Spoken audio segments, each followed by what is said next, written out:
Good evening, football fans. Tonight from Quigley Cox Stadium, this is Bryant Hornets football as the Hornets take on the Little Rock Central Tigers in a 7A Central Conference ball game. It's a rejuvenated Little Rock Central team. They're 4-1 on the season, only lost by 14 points to North Little Rock. So they have designs on making Bryant sweat this one out.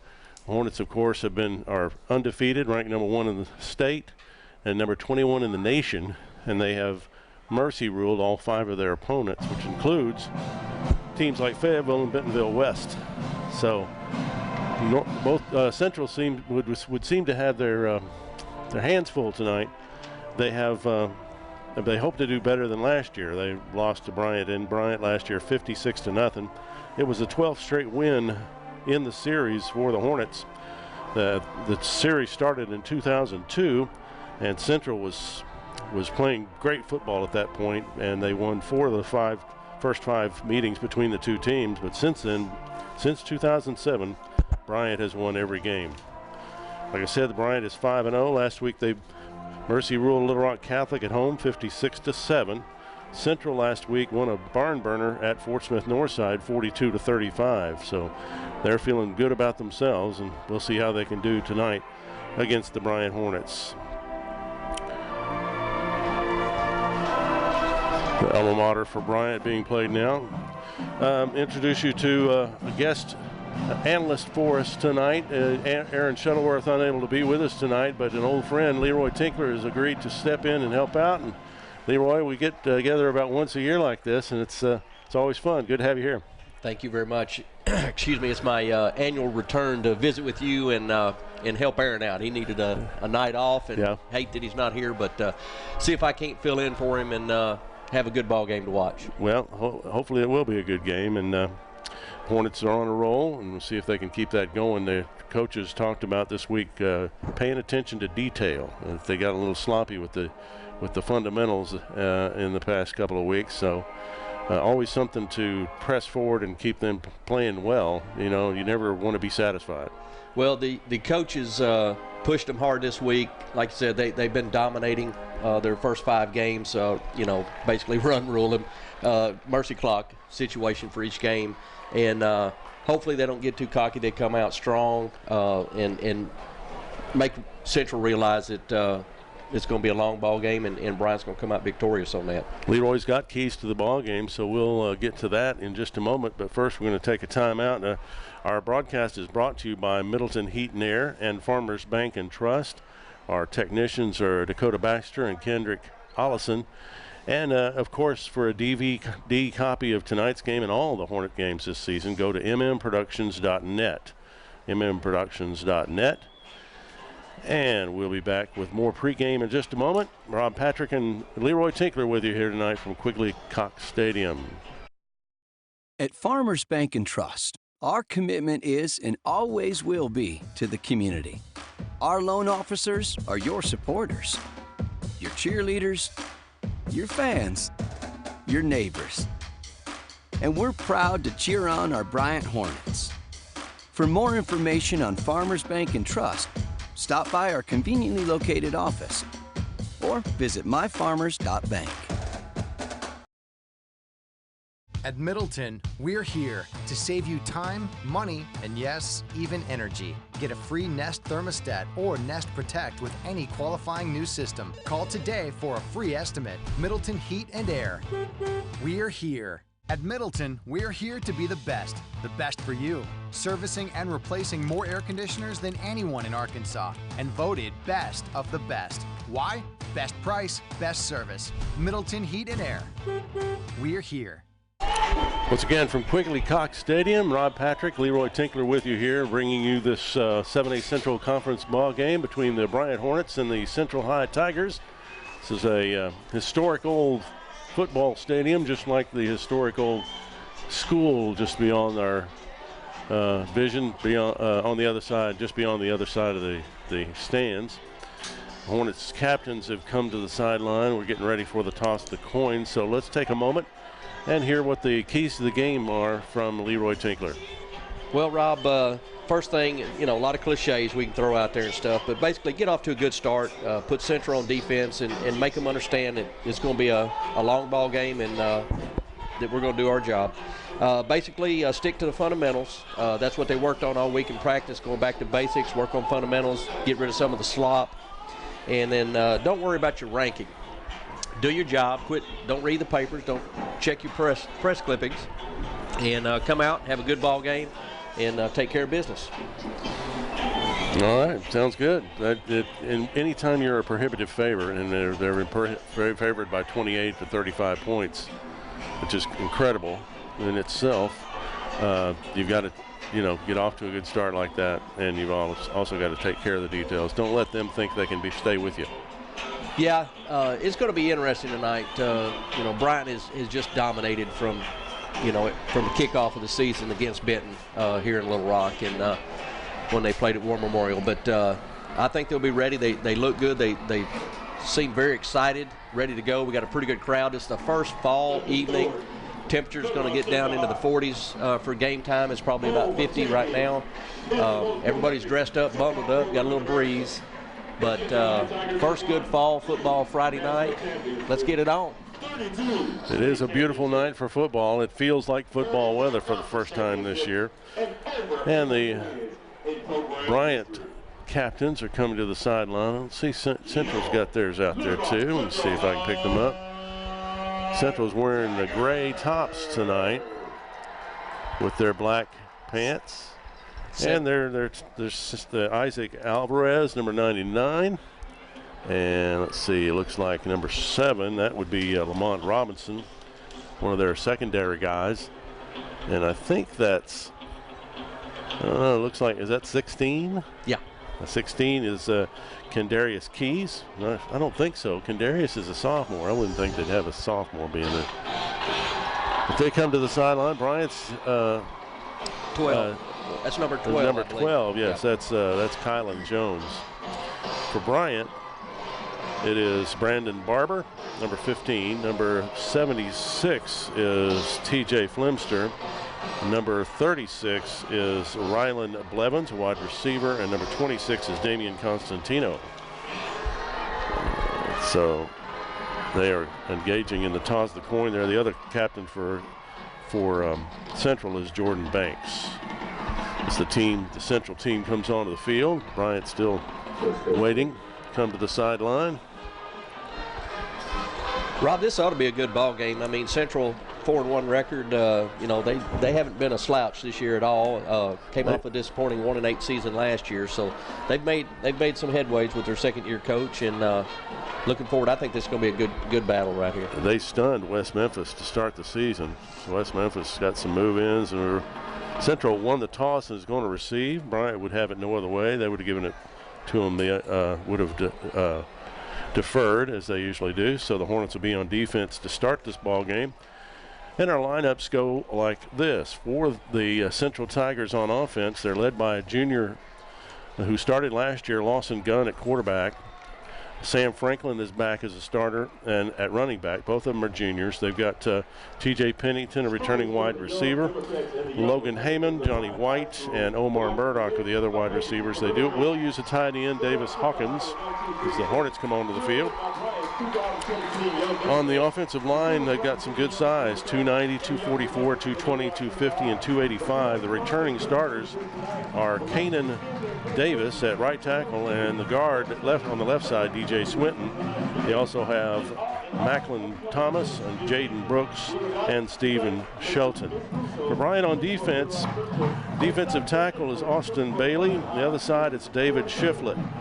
They have Rodrigo Martin and Kyle Green at the defensive ends. The linebackers have been big for the Hornets. And the starters are Cameron Scarlett, Dalen Land, and Cottrell Wallace, but they go about 8 deep. In the secondary, LaQuave Brumfield is due to start again. Derek Rose is a returning starter at the other corner. Safeties are Tamarian Wilson and Austin Schroeder, and secondary has been pretty good this season. So see if they will be tested by Lawson Gunn right off the bat. Before we get underway, I would like to say hello to some friends of ours, apparently listening, watch every time they get a chance. It's the family of Coach Buck James, his mom, Balance, and Bobby Garner. We'll say hello to them as they tune in tonight for this football game. We're awfully proud of your son. You should be too. He's done a great job here at Bryant, and he's about to get his Hornets to try to get to 6-0 on the season as we're getting ready for the opening kickoff here at Quigley Cox Stadium, the Hornets and the Tigers in a 7A Central Conference. Of course, Bryant leads the conference at 2-0. North Little Rock is 2-0 as well. They've had one of their wins was against the Tigers. Cabot, Little Rock Central, Conway, and Catholic are all 1-1 in conference play. Northside and Southside are at the bottom at 0-2 apiece. Northside's better than that, so we'll see them come back. They're getting their quarterback, should be returning tonight. The other games in the conference, Cabot's at Conway. It'll be an interesting thing with Cabot's new coach spreading the offense out. Northside's playing at Catholic, and then North Little Rock is at Fort Smith Southside. So that's what's happening tonight in the 7A Central Conference. We have a bit of a delay. I'm not sure why, but we're getting ready to kick off. Will be Brock Funk, the junior kicker for the Hornets. And on that return coverage team is Tristan Zahika, who was the Special Teams Player of the Year last year, and now he's playing some linebacker too, and he's the leading tackler on the team right now by one. Most of the tacklers on the Hornets, the top tacklers are linebackers, and Tristan has been in on 26. Scarlett and Cottrell Wallace have both been in on 25. Dalen Land 20. Hart Penfield, a backup at the linebacker spot, 18. And then you get to Rodrigo Martin, the defensive end, who has 17 stops this year. So the linebackers have been key for the Hornets on defense. Well, most defenses are set up to do just that, hold the line and force the ball into the linebackers. They should have the most tackles. When you got a situation where a safety's coming up making the most stops, usually means you got holes in your defense. So no doubt. So they're doing fundamental sound defense, playing a lot of man-to-man. We'll see how they come out tonight, if they play much zone. But we got a good crowd tonight. There's a lot of Bryant blue here and quite a bit of pink for Cancer Awareness Month this month in October. And October is the month that separates all these ball teams, get into conference play. 1 or 2 games under their belt, they start getting separated here the next couple weeks. No doubt about it. Once again, we're brought to you by Midland Heat and Air, Farmers Bank and Trust. We appreciate their sponsorship. And you can get a DVD copy of tonight's game and all the Bryant games from mmproductions.net. The Hornets are waiting. I'm not sure what the delay is, but they're getting ready. Looks like they had to recruit some sideline personnel for the flags and down markers. So they look like they're in place. So we should be ready to go. So the Bryant defense will get a chance to set the tone here. Central likes its offense. They've got returning starters on the offensive line at receiver and also at running back. The quarterback's back from last year, so that's where they've been very good this year. They scored 42 last week against Fort Smith Northside. And as we mentioned earlier, they stunned West Memphis to start the season, beat the Tigers 24-18. And that's helped them to a 4-1 record. They've also defeated Rogers and Rogers Heritage, and then Fort Smith Northside last week. So now we're ready to go. Brock Funk has it teed up. They've got a couple of men deep for Central. Looks like it's Sam Franklin and Lamont Robinson. Back deep, it's going to be Robinson from the 6, 10, 15. Hemmed in and gets across the 20, just shy of the 25-yard line. Is coming off the field for Bryant in on the tackle, where Jordan Hunter, as well as Caleb Knox. So Central on defense. Sets up at their own 24-yard line, and we're underway here on a crisp Friday night in October. Gunn in the empty backfield, looks to throw. A little screen pass is picked off by Kyle Green, and he is going to score. The defensive end just reached up with one arm and just picked that off, and Bryant off to a great start with the interception, the pick six by the big defensive end. That's amazing. That was a very, very acrobatic play. That ball stuck to his hand like he had super glue in it, and he rumbled 24 yards the end zone. The only person that had contact with him was the quarterback, and he didn't have much of a chance. That's a huge deal for a defensive lineman to get that, especially a senior like Kyle. And Bryant gets off to a great start, and now Brock Funk will attempt the extra point out of the hold of Jake Metters, and the kick is up and good. So just 14 minutes into this game. And 14 seconds, Rob. 14 seconds, yeah. Bryant has a 7-0 lead on the 24-yard interception return, the pick six for Kyle Green. Well, my keys to the game was to get off to a good start. You can't get off much better than that. Right there. I don't think you can. That was pretty good. One play, one defensive stand, and a touchdown is the result. The Hornets get ready to kick it off again. Well, I hope Mr. Funk stretched out good, because he might be kicking off quite a bit tonight. Well, if that's any indication. If you're scoring on defense, that's a bonus. There's no doubt about it. Well, Central started off with 3 wideouts on one side, 2 on the other. They put one of the 2 guys in motion and was going to throw a screen pass on the backside, and we read it and took it to the house. Kyle followed those linemen. That's part of following your keys there, is you get those linemen suddenly leaving the premises, and you just follow him out there, and he picked off the pass.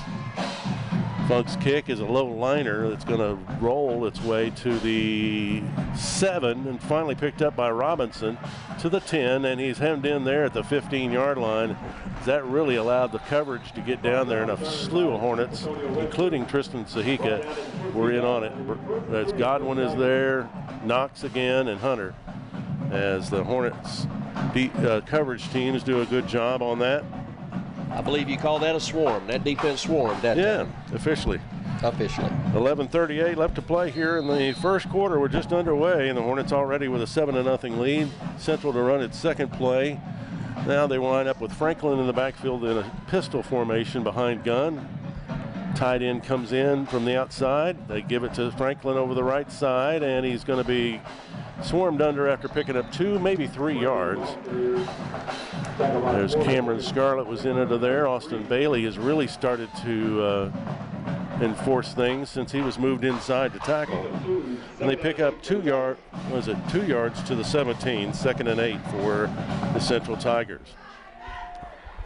Offset is Franklin. He gets it right up the middle and runs into a swarm of Hornets, and he gets another couple of yards out to the 19-yard line. Dalen Land was there, and Cottrell Wallace as well. And it'll be a 3rd down and 6 for Central. First series, here's a quick snap, throws it out to the side. He's got a man at the 22, and he is racked up and thrown down. Short of the first by a yard or 2. Marion Wilson initially had him. Then Land came out and cleaned it up as he dropped him out of bounds at the 23-yard line, so it's short of a first down. It's going to be 4th and 2, and they're going to bring the punt team out. It was Logan Heyman on the reception there. And they picked up 8, but it's not enough. Or check that. Where were they? Picked up. They were at the 19. They picked up 4. It looks like they're going to go for it with a pound of beef in the backfield, and they give it to Franklin. He's not going to make it as a flag comes flying in late. And second effort got him close, but I don't think it's enough. They got him marked about a half a yard shy. We'll see what the flag is about.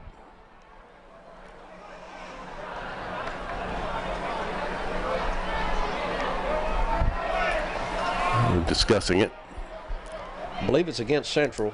It's in their backfield. I think they had too many men on the field. They lined up in a power I formation and went for it on 4th down at their own 23. And they're going to, it was a ineligible man, whatever that illegal substitution penalty, and there's a decline. So Bryant takes over at the 24-yard line. Well, that may prove to be a poor decision going for 4th and 2 inside their own 25. Well, it's one of those things where you go, we got nothing to lose. We're expected to lose this game. You take a risk. Austin Ledbetter, the quarterback, gives it to Ahmad Adams over the right side. Ahmad breaks a tackle, comes out of the pile, still driving down to the 15, 14-yard line. Big, powerful Ahmad Adams picks up about 10. He's going to Arkansas State. He's committed there. He's 6'1", 235 pounds, full of linebacker, really. That's where they want him to play in college. Give him 9 officially. Second and a half a yard at the, we'll call it the 15. This time they throw it down the middle, and it's in and out of the hands of Hayden Schrader, who would have gotten open in the seam. He really came into his pads and didn't get his hands on it. So it's 3rd and 1. Now this is 4th down territory, so yeah, we'll see what they do. Ledbetter in the shotgun with Adams alongside, trips to the left. Here's Adams, 1st down and more. 10, 5, Ahmad Adams touchdown. Right to the goal line, and they signally got it in. So a 15-yard touchdown run for Ahmad Adams, the leading scorer for Bryant on the season, and the Hornets have increased their lead. 9:46 left to play in this first quarter, and Brock Funk is back on the field to attempt the extra point. He's only missed 1 this season, and there have been a few. Jake Metters is the holder. Kick is up, and it is good. So, with 9:46 still to play in the first quarter, Bryant's already up 14-0, and they'll be kicking off once again. You take a risk like that, and you're either going to be a genius or you're going to get burned. And they took that risk, and it's worked out for Bryant. Made a big stop on 4th down. From a coaching standpoint, you already made a mistake and gave up the pick 6 on the first play of the game. I believe I would have punted that and tried to turn the field over and give my defense a chance, make Bryant drive the length of the field versus turning the ball over on downs and giving them just 25, 24 yards to have to go. That was the 10th touchdown of the season for Ahmad Adams. He's a strong runner. He looks good. When he hits that hole, there's not much, nothing. He doesn't give anything up. Earl Campbell leg drive. Yeah, he broke some tackles on that first run. Broke one in that second on the touchdown run, and then just kind of scooted along the perimeter, got some blocking, and got it into the end zone. Well, he's got 2 rushes for 24 yards early in this game with a touchdown. Hornets have been pretty balanced this season. They've rushed for 843 and passed for 1596, so a little more on the passing side. Kickoff this time comes down to, this is Robinson over the left side from the 9, and Caleb Knox drives him out of bounds at the 25. Deep in their own end once again for the Central Tigers, trailing 14-0 here early. The Bryant defense is back out there ready to go. They look pretty hungry. Now, Rodrigo Martin on the right end spot, and Kyle Green who just on the left end side. Shiflett and Bailey in the middle on that defensive line. There's a handoff on a jet sweep, and it's got nothing. Nothing. Cameron Scarlett brings down, like that was Heyman again, for no gain. Yeah, Bryant's defensive ends did a good job of crashing down on that and pinching the run before it got started. They had one wide out to block the end, and he was not part of it because the defensive lineman crashed early and stopped that play before it got started. Heyman split to the left, now in motion, coming back this other way. Handed off to Sam Franklin, and he's going to get a yard or 2 before he's driven down. That was, looks like Austin Bailey getting in on that tackle. David Shiflett. Pick up on the play of about a yard, so it's a 3rd and 9 for the Tigers. They're trying to run a fast-paced offense, but Bryant's hustling to get some folks off the field. Big Johnny White is in there, a 6'5" wide receiver, and this time they're going to throw it outside, and it's through the hands and incomplete as he tried to get it to Logan Heyman again. Probably a good thing that was incomplete because Central was holding cornerback on that play, and referee was reaching for his flag until he seen the ball go wide. So it'll be a punting situation now for the Tigers. Their kicker does both their punts and their placements. His name is Keeling Baker. He's a returning starter. Back at about the 40-yard line of Bryant is Jake Metters. There is a breeze. Gets the kick away. High kick that's going to be caught at the 36 by Metters, and he's down immediately. Took a little risk to catch that one in traffic, but he's brought down immediately by Jalen White, and Bryant will have it at its own 36-yard line. Bryant leads it already at 8:27 still to play in the first quarter, and the Hornets are up 14-0. They had an interception by Kyle Green for a touchdown, and then they drove 15 yards after stopping a fourth down play. And Ahmad Adams covered most of that. Ledbetter to throw, looking out to the left side. He's got his man. It's Joseph Young, a big playmaker. He breaks one tackle, and they get him out of bounds inside the central 40 at the 38-yard line. Joseph Young has come on in the last 2 or 3 games, and on that play he picked up good yardage down to from Bryant's 36 to Central's 38, and the Hornets going quickly now. Trips to the right. Ledbetter fakes the handoff, looks down the middle. He's got a man, and it's out of the hands of Miles Aldridge and incomplete. A little low. He was open over the middle, but Ledbetter threw that a little low. It was under his knees. So we'll go for 2nd and 10 here. The Hornets are leading 14-0. 8:10 left to play in this first quarter.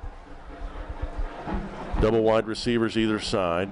To the right, it's Trayvon Heron and Hayden Schrader. To the left, it's Young and Metters. There's a swing pass out to Adams, but the play is stopped because of a penalty. Illegal procedure, Bryant. Like the Hornets started a little too soon at one position or another. So drop them back to the 43-yard line for the Tigers. Trying to make it a 21-0 lead if they can cash in here, but they've got a challenge with a 2nd and 15.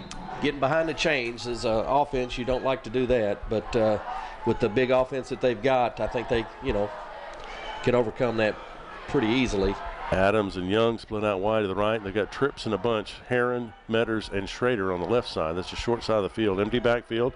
Ledbetter looking to throw. Gets it away before he's hit. Gets it to Metters. 35, 30, and out of bounds after getting the first down at the 32-yard line, or 32-yard line. No, it's 27-yard line. Got a little ahead of myself. Just a little drag route over the middle. Yeah, and the Hornets pick up the yardage needed. Central rushed 5 on the 5 offensive linemen, and one got loose, pushed Ledbetter out of the pocket, but and Ledbetter takes another shot, and Young almost makes a great catch. Got caught from the blind side there, and the pass was too tall for Joseph Young. The last pass play for the first down was 16 yards, and it's a 2nd down 10 now at Central's 27-yard line. Adams alongside Ledbetter, trips to the left. That's the wide side of the field.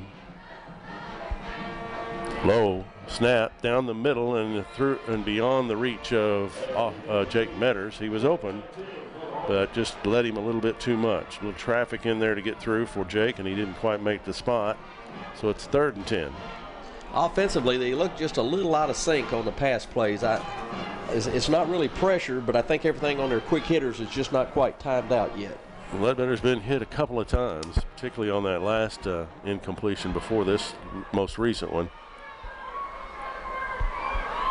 Empty backfield for him. Trips to the left. Got time this time. Long pass down the left side, right into the arms of Hayden Schrader for a touchdown. Led him perfectly. Schrader never broke stride. At about the 2-yard line, he caught it and brought it on in. 27-yard touchdown pass for Austin Ledbetter, his 15th of the season. And it goes for a touchdown of 27. And now Brock Funk back on to attempt the extra point out of the hold of Jake Metters. Rob, on that drive, Bryant was 3 for 5 for 70 yards. Is that what I got? Extra point is good. No, they say it's not good. 64 yards. It was wide left on the extra point, and it was 7:41 left to play first quarter. It's Bryant 20 and Central nothing. Well, that'll give Coach something to work on this week, kicking game. Yeah. And this is a young offensive line. They are playing a lot of. The only returning starter was Tanner Wilson at right guard. They've got sophomores at each tackle. Brooks Edmondson on the right side, Will Diggins on the left. Ty Johnson at right guard, and Devin Pitts is the center. And they work in some other guys. Jason Shiflett, David's little brother, gets into the game, another sophomore. So sometimes they've got 3 sophomores on that offensive line, and sometimes it's a little dangerous for Mr. Ledbetter. Well, it's good to get the young guys in there. I know they're moving a lot of people around, a lot of moving parts, but it's a successful endeavor at this point. Ledbetter has a quick release, and he's good about moving in the pocket. Funk kicks it off once again. Back deep. This is at the goal line. It's Antonio Westbrook down across the 20, 25, and that's going to brought down at the 30-yard line. Tristan Zahika was there again. And this is the best field position so far for Central. Well, so far, 7.5 minutes to play. Mr. Ledbetter is 3 for 6 for 70 yards passing with a touchdown. That last one was a thing of beauty. That was a nice toss over the top of the defense. It's one of his best qualities is he's usually just as accurate as can be. He's given the time. Gunn is the quarterback. The man in motion is their tight end. Here's a draw play. Getting outside is Franklin. He's to the 40, gets a first down, and then brought down by LaQuave Brumfield as he gets to the 47-yard line. Austin Schroeder was there as well, but Austin, they go quickly. To 47, it's Franklin again over the right side, and he's going to get yardage out across the, into Bryant territory. About 8 yards on that run, Rob. Got 17 the first time. This time he gets 8. It'll be 2nd and 2. Ball is at the 46 of Bryant. Gunn. Little pass outside, and breaking it up with a well-timed play was T-Bird Wilson as they tried to get it on a little solo screen out there to Logan Heyman. And the so defense 3rd and 2. He come out of his safety position to make that play right there. That was a nice play. And that was going to go for a loss there. A loss by Cottrell Wallace, making the tackle in the backfield. Future Razorback getting into it right there. That was a good job. The ball carrier was Jeremiah Sample, and they lose yardage back to midfield. Brings up 4th and 8. 4th and 7 officially, I'm sorry.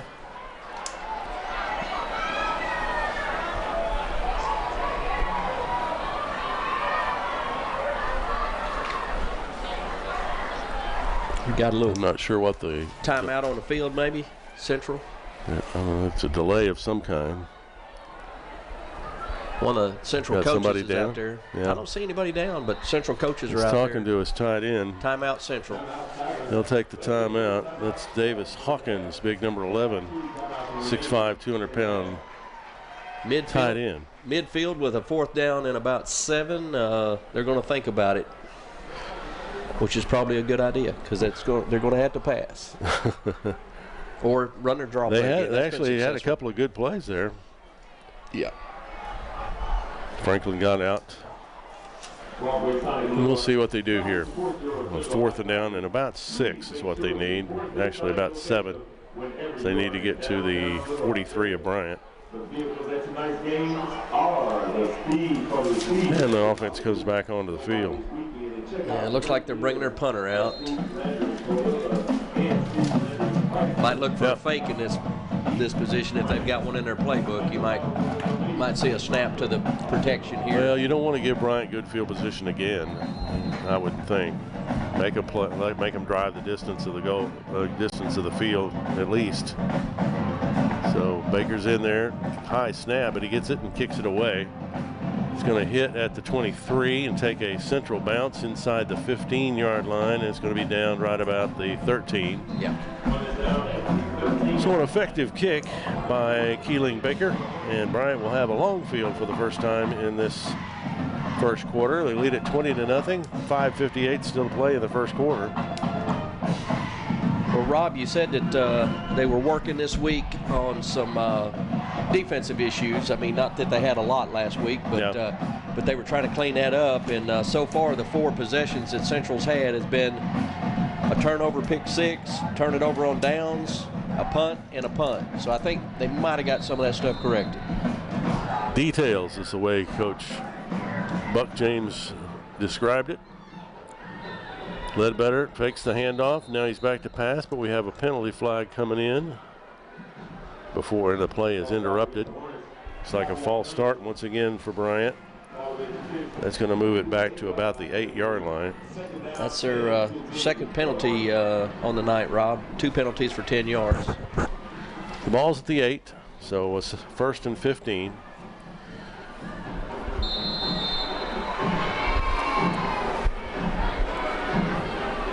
Wilson and Johnson in at the guards.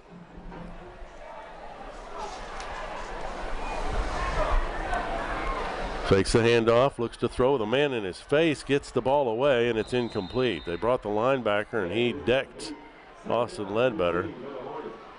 And so it's going to be 2nd and 15. He got rid of the ball, though. But he ended up on his back in the end zone. Yeah, he wasn't able to. He threw that off his back leg. And big rush by Jalen White from the linebacker spot. They play a 3-down lineman and blitz their linebackers. Check that. I think it was Kylan Jones that got him. Yeah, they've got 3 defensive linemen, but they're walking their linebackers down into the defensive end positions. So they really have 5 down linemen, basically. Ledbetter to throw. He's got a screen set up. He gets it to Miles Aldridge. He's at the 10, the 15, the 20. And that's where he's going to be down.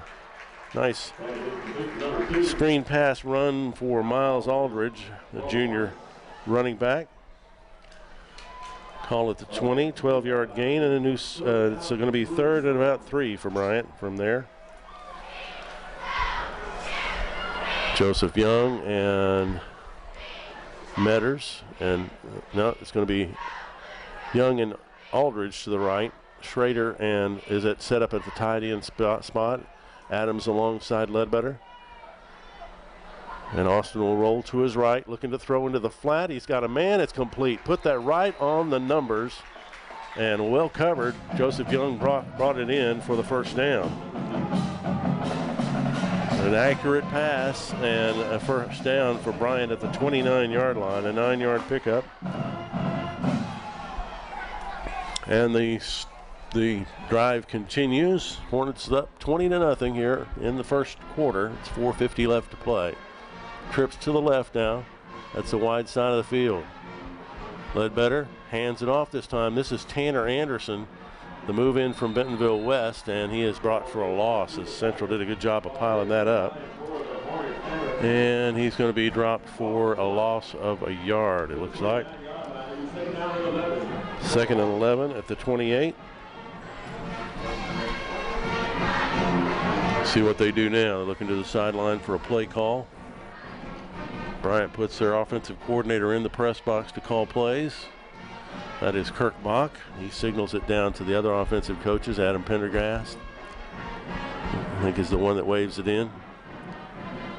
Ledbetter again to throw. Looks to the left side. It's over the intended receiver and almost picked off. He missed his target that time. Metters was open at about the 38-yard line and was over his head.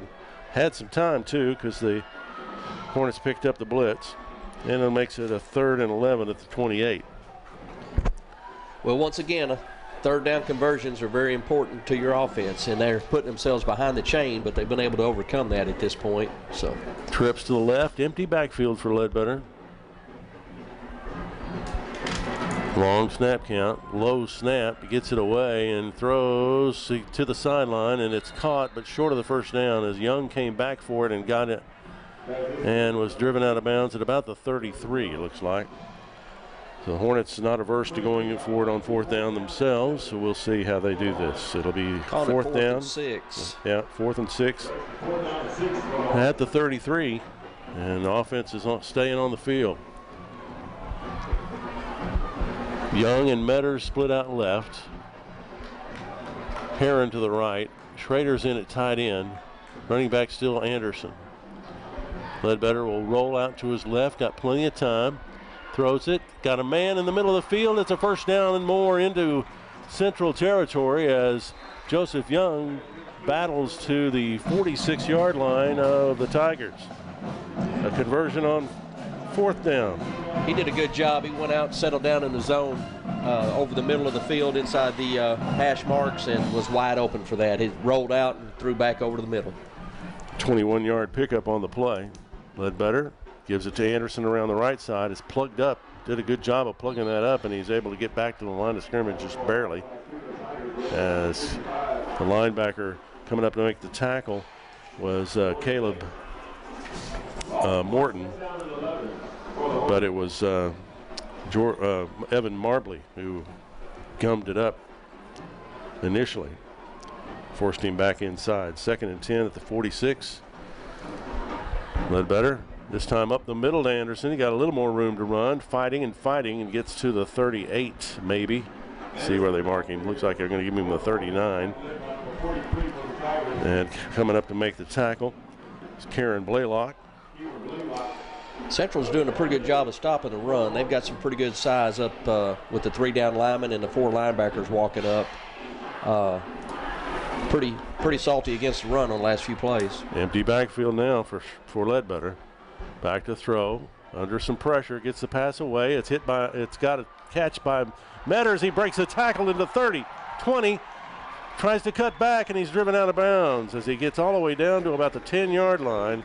Ledbetter again paid the price, but he got that one away, and Metters on that drag route over the middle is able to get great yardage down to, they call him out of bounds at the 9-yard line. So it's 1st and goal for Bryant, already leading 20-0. 35-yard connection there, mostly on the running of Metters. He did a good job of breaking that tackle of the cornerback. So the Hornets with a 1st and goal, and Ledbetter has it. Pitches it to Adams. Trying to get it to the corner, and he cuts it up inside, and Ahmad Adams has another touchdown. 9 yards out, and the Hornets increase their lead with 1:57 left to play in the first quarter. And we'll see, Brock Funk is coming in to add the extra point. They're not worried about the 2-point conversion here.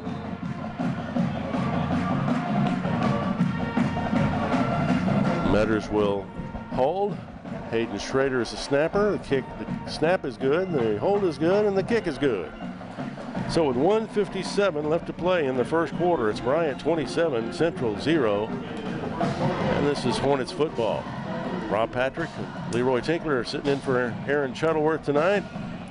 Great to have Leroy aboard. He and I go back to the original broadcasts of Bryant football back in the 90s. 98, 99, yeah, way back. So then, of course, this is the 20th anniversary of that 99 team that really turned the program around. They had a slew of losing seasons, and then that team went undefeated, and through the regular season. It was a thrilling time for Bryant football. That was a lot of fun back then. It's still fun, but that was real fun back then. Yeah, it was so unusual. I still, I coached some of those kids in Pee Wee football, and my son played on that team, and a lot of fun back then. Aaron was on that team. Aaron Shuttleworth sure was. A lot of great memories. Said he didn't play much, but he was on the team. Hey, that's all that counts. Yeah. Hey, Rob, Ledbetter was 5 of 6 on that drive for 77 yards, and the Bryant Hornet 2 different runners, Adams and Anderson. And Anderson rushed 4 times for 11 yards on that drive. Well, you were right that Central has gummed up the running game to a certain extent, except when they get in the red zone. The Hornets done a great job of moving them around in the red zone. Funk's kick is going to go out of bounds at the 17-yard line. And so Central will have it 1st and 10 at their own 35. That's how they do those plays. Well, the 35-yard line will be their best starting position yet. They've started at the 24, 15, 25, and the 30. And like I said, they're they're down 27-0, and we're still in the first quarter. So things are looking pretty good. Well, one of your keys was that don't be thinking about mercy ruling when it's the first quarter, but they're on the verge of that now, and it is just the first quarter. Well, it's easy for us to tell them they won't get into that until the second half. So we'll see what the score is then. Yeah. Lawson Gunn is the quarterback. He's got double wideouts to the right, trips to the left, including his wingback, who now flexes out there. Gunn's going to try to run, and he's going to be brought down after picking up maybe a yard. Let's see who's down under the pile. Scarlett's on the top. And down underneath was Andy Scott, number 97. Andy getting in some playing time as Gunn tried to make something with his quarterback draw. It's 2nd and 9 at the 36. Looking to the sideline for a play call. Franklin in the backfield. Under center is Gunn. Gives it to Franklin over the right side. He cuts it up on the right side, and he's got yardage out close to, well, beyond the 40 to the 41-yard line. Scarlett was there, and Austin Bailey. Rob, at this point, Central has 27 yards of offense through their first 5 possessions. 5 yards on that gain. It's 3rd and 4 at the 41. I don't want to cheat them. They're now up to 32 yards. All right. Bryant defense playing well. Gunn with empty backfield, under some pressure now, and he's going to be sacked. Yep. Initially, it was Dalen Land, and it looks like Cottrell Wallace eventually got the sack there. Second big hit for Cottrell for a loss, and it'll be a 4th down. And Morrow's ball's back at the 37, so they lost 4 on that. To be a 4th and 8 at the 37-yard line. And here comes the punter again. Keeling Baker is coming on, and he will punt it away. Metters is going to drop back inside his 30-yard line. This is Central's 3rd punt of the first quarter. Where they had 1 first down, I think. High snap, he gets the kick away. It's a tumbler, and Metters catches it at the 34, back to the 40, 45, 50. Metters up the sideline, 40, and driven out of bounds at the Central 35-yard line. Where did he pick it up? About the 34? 34, I think. Good return, no penalty flags, and Bryant has great field position again. 2 seconds left to play in the first quarter. Great return, his best of the season so far, I'd say. That was a nice return, and it looked like they had the block on because they had 5 Hornets in the backfield near the punter, and one of them touched him and he fell down, but he didn't get the soccer call. Ledbetter, Adams, right side. Head of steam, 30, 25, 20. Ahmad Adams cuts back against the grain, and he's in with a touchdown. 35 yards, Rob, on 1 run. That's a nice 35 job. Goes 35, his 3rd touchdown of the night. And the horn sounds to end the quarter. And the Hornets have scored 33, pending the extra point here in the first quarter. Adams trying to, he's probably close to over 500 yards now with this. Here's the extra point attempt by Brock Funk. It's up. It's good. And it's good. So we'll take the time out here at the quarter. Bryant Hornets with a 34-0 lead over the Central Tigers. This is Bryant Hornet Football, brought to you by mmproductions.net. At Farmers Bank and Trust, our commitment is and always will be to the community. Our loan officers are your supporters, your cheerleaders, your fans, your neighbors. And we're proud to cheer on our Bryant Hornets. For more information on Farmers Bank and Trust, stop by our conveniently located office or visit myfarmers.bank. At Middleton, we're here to save you time, money, and yes, even energy. Get a free Nest thermostat or Nest Protect with any qualifying new system. Call today for a free estimate. Middleton Heat and Air. We're here. At Middleton, we're here to be the best for you. Servicing and replacing more air conditioners than anyone in Arkansas, and voted best of the best. Why?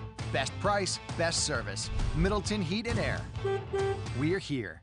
Well, the most points that the Central Tigers have given up in any one game was 35. They gave up that much against North Little Rock in their 35-21 loss. They gave up 35 in their 42-35 win over Fort Smith Northside last week. But Bryant's got 34 in the first quarter. We start the second quarter with a kickoff just like we did the first. And as Brock Funk has it teed up, this time a little pooch kick out to the side. It's going to be caught short, and they're going to take a fair catch. Heyman got it at the 23-yard line. Rob, some first quarter stats, unofficial, of course, because I'm trying to do 11 things at once, and I'm coming out of retirement here. I'm in trouble. But appreciate it. Bryant's got 120 yards passing in the first quarter, and unofficially I've got him 8 of 12. Unofficially 8 of 12, and then 70 yards rushing for the Bryant Hornets. Adams with the bulk of that rushing yardage. Lawson Gunn, the junior quarterback, looking to throw under some pressure now. Will roll out to his left and just get rid of the ball as he's surrounded by Hornets. It was David Shiflett was there. Into the game is Kennedy Miller. He was helping with the pressure there. And it'll be 2nd and 10. Looks like the Tigers are having a little trouble blocking the Hornets' defensive line. This Gunn was running for his life there. He's a 6', 170-pound junior. And he's got Sam Franklin behind him in the pistol formation. Franklin gets the handoff over the left side and runs into a wall. He moves the pile forward for a couple of yards. Give him 3 to the 27 off the bottom of the pile. That was Andy Scott helping to make the tackle. So 3rd and 7 at the 27-yard line, and you know they desperately would like to get a first down here just to give their defense some a breath. Man in motion. They give it to Franklin around the right side. No, check it. Oh. He broke one tackle, but he's drilled. Great job by Hart Penfield, or actually that's Colby Melton making that stop at the 29-yard line, just shy of the 30. He stopped a big play on that. Yeah. Nice open field tackle as Sample was the ball carrier. And he's out to the 29, which is just a 2-yard gain, makes it a 4th down and 5 at the 20. Where they got it? At the 29, yeah. Yeah, 29-yard line. So Keeling Baker back into punt. And Central having a hard time moving the football tonight against the Hornets offense, or defense. He broke a tackle as he made it to the end on the right side, and I thought he was going to turn the corner, but number 40 did a great job of getting there. Solid tackle by Melton. Here's a long kick that Metters will catch at the 38. Flag back across the 40 and gets out of bounds at the 50-yard line. And we do have a flag. And usually on a punt return, a flag means illegal block. See what they call here. They'll go from the spot of the foul, which was about the 47, if it was a hold. Yeah, holding, yeah. Holding play. So negate most of that return. And then Bryant will have it 1st and 10 at their own 37-yard line. Leading the ball game 34-0 early on here in the second quarter. Started out big with an interception return for a touchdown by Kyle Green. A one-handed stab by the big senior. Ledbetter in the shotgun, hands it off to Anderson, or gets to the corner. He's got the 40, the 35, and he's driven out of bounds, a 45-yard line actually. Picked up 8 yards on that play, just as speed. 2nd and 2 at the 45. Central did a pretty good job of pushing him out of bounds there after 8-yard gain, because if that guy misses the tackle, he's going to take it to the house. They didn't have anybody else there. Hornets go with Schrader at the tight end spot. Double wideouts to the right is Metters and Heron. Young to the left. Ledbetter fakes the handoff, throws down the middle. He's got Schrader, and he's brought down immediately. Actually, he was right there when he made the catch. Channing Foster brought him down, but Schrader did a good job of holding on. Got a first down at the 47-yard line of the Tigers. An 8-yard pickup on the play. First and 10 at the 47. Handoff this time around the right side for Anderson. Breaks a tackle down the sideline, and he is still going. Got it down to the 30 or the 29, but they're going to negate a lot of this because I think there was a block in the back on the far side. No, they say it's holding. And they'll mark that off from the 40. That is so you give him 7 yards on the run and mark off 10 yards on the hold. And Bryant's at the 50-yard line. That's how you build stats. You go forward and you back up. You go forward and you back up. That's how you build stats. That's how you get 110 yards in one drive. First and 13 at the 50. That's Bryant's 4th penalty so far for 30 yards. I don't recall a penalty on Central yet. One thing the Hornets do have some trouble with sometimes is penalties. They just keep them moving. Young alone, wide out to the left. That's the wide side of the field for Ledbetter. Straight drop back, trying to set up the screen, and it is broken up. Nice job there defensively for Central. As floating out there with Anderson was Evan Marbley and broke up the pass. And it'll be 2nd and 13. Once again, Bryant behind the chains, but they seem to overcome that pretty easily. Ledbetter will have it set up. Same formation. Young split to the left. Schrader on that side as the tight end. Fakes to Anderson, throws down the middle. Schrader wide open, and he's down inside the 35 to the 37-yard line, and a new set of downs. People just don't look for that tight end. No, he's been open every time over the middle. 17 yards on that to the 33. And the Hornets in business once again, trying to add to a 34-0 lead with just under 10 minutes left in the half. Hand off to Anderson, right side. Cuts it up the grain.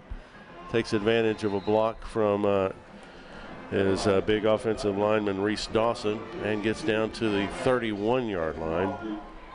Just a 2-yard gain for Tanner Anderson. It'll be 2nd and 8. Looked like he had a little room to run there, but Central did a good job of closing that gap. Anderson remains the setback. Trips to the left. That's the wide side of the field for the Hornets. Ledbetter with a strong first half. Gives it to Anderson over the right side. Breaks the tackle at the line of scrimmage and down the right sideline. He's at the 10, the 5, and touchdown. Tanner Anderson. 31 yards for a touchdown as Anderson, the backup to Ahmad Adams, adds to the running touchdowns. That's 4 of them for the Hornets tonight. 8:24 left to play in the first half. Rob, I was going to comment that Adams seems to run north and south and Adams east-west, but he had enough speed that time to make the corner and finish the 31 run yard. Yeah, I'll get that out in a minute. 31-yard run. Indeed. So the extra point is good, and Bryant leads 41-0 with 8:24 left to play in this first half. Bryant has been golden on every possession, and they picked up a touchdown on defense, and they are leading it by 41 with still 8:24 left to play here in the first half against the Central High Tigers. Impressive. Yeah, they look real good, Rob. Somebody asked me if they're better than last year, if they're as good as they were last year, and they are better in some spots and not as good as others. But they are really Ledbetter's passing being so accurate, and then the power and speed of Adams and Anderson really make it tough for a defense. I think the defense seems to be a strong point this time. You know, they were very strong last year also, but oh, yeah. There's a return this time up the left sideline, caught at the 20 and still fighting. on the left sideline, getting some push from his defender, or from his teammates, was T.J. Pennington. And Pennington gets out to the 42-yard line. That was the most fight that the Central Tigers had all night right there. That was the most fight I've seen them have yet. So they'll have it 1st and 10 at the 22, and Bryant starting. 42, Rob. They're on 42. Yes. Excuse me. Gunn back to throw. Looking. Throws it to the outside. Caught by Heyman, but he's hit immediately. LaQuay Brumfield's thinking he should have intercepted that. But a 5-yard pick. Excuse me. Pickup of 3 yards? Yeah, pick up a 3, 2nd and 7. That pass there is incomplete. And brings up a 3rd down and 7. They're back behind the chains again. Thanks.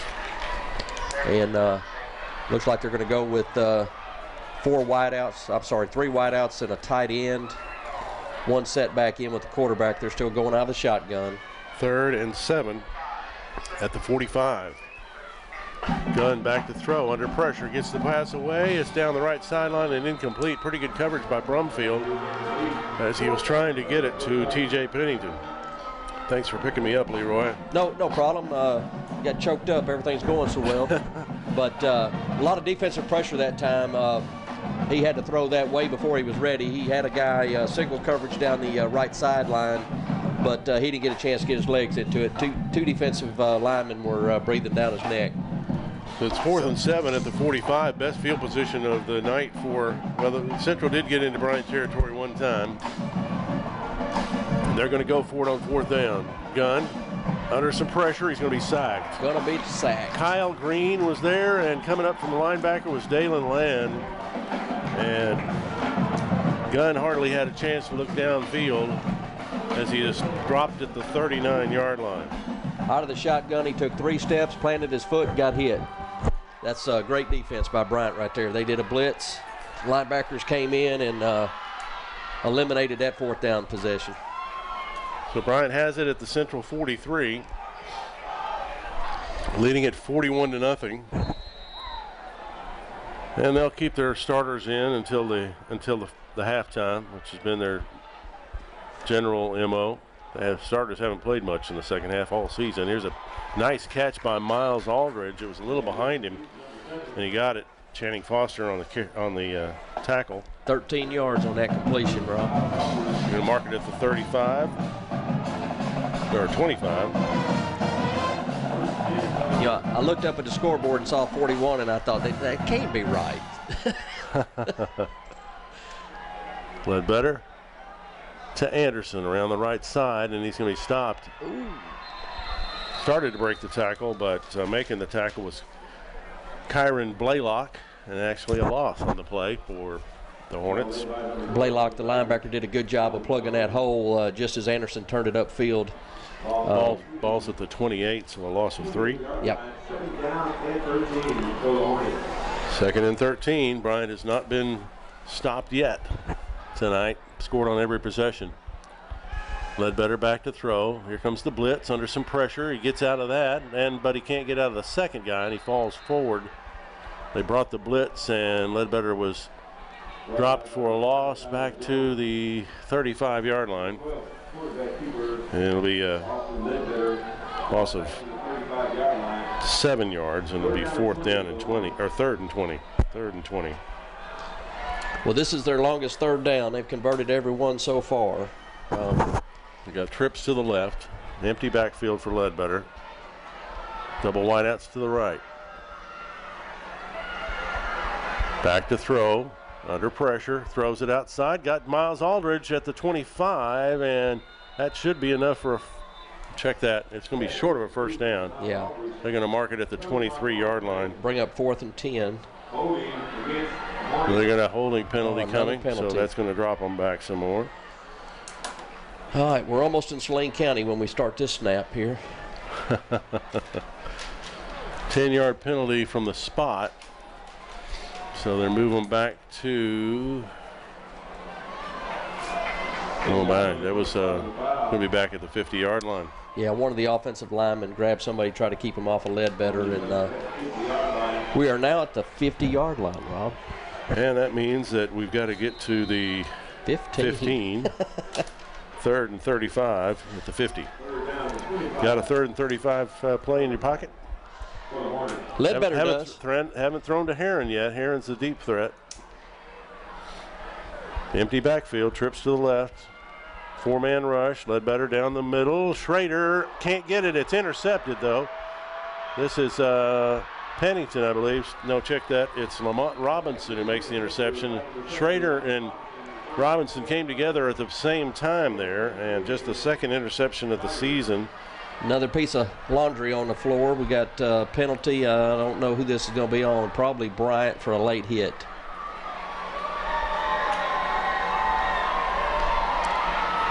So where are they marking the ball? At the 49? He slid. 49. Bryant 49. He slid down. Then they're discussing the call. So the Hornets turn back for the first time. They lead it 41-0. 5:35 left to play in this first half. It's going to be a 15-yard mark off against the Hornets, and they mark it down at the 35. Didn't see the call, but I imagine it's a personal unnecessary foul. roughness. On the replay, it looks like Bryant Hornet threw a punch, but I don't know that he was ejected yet. I didn't catch that part, Rob. I'm sorry. So Central with a great field position at the Bryant 35. Gun to Franklin, left side, and he is stacked up. Cameron Scarlett was there, Austin Bailey. And a pickup of a yard, maybe two. Be a 2nd and 8 at the 33-yard line.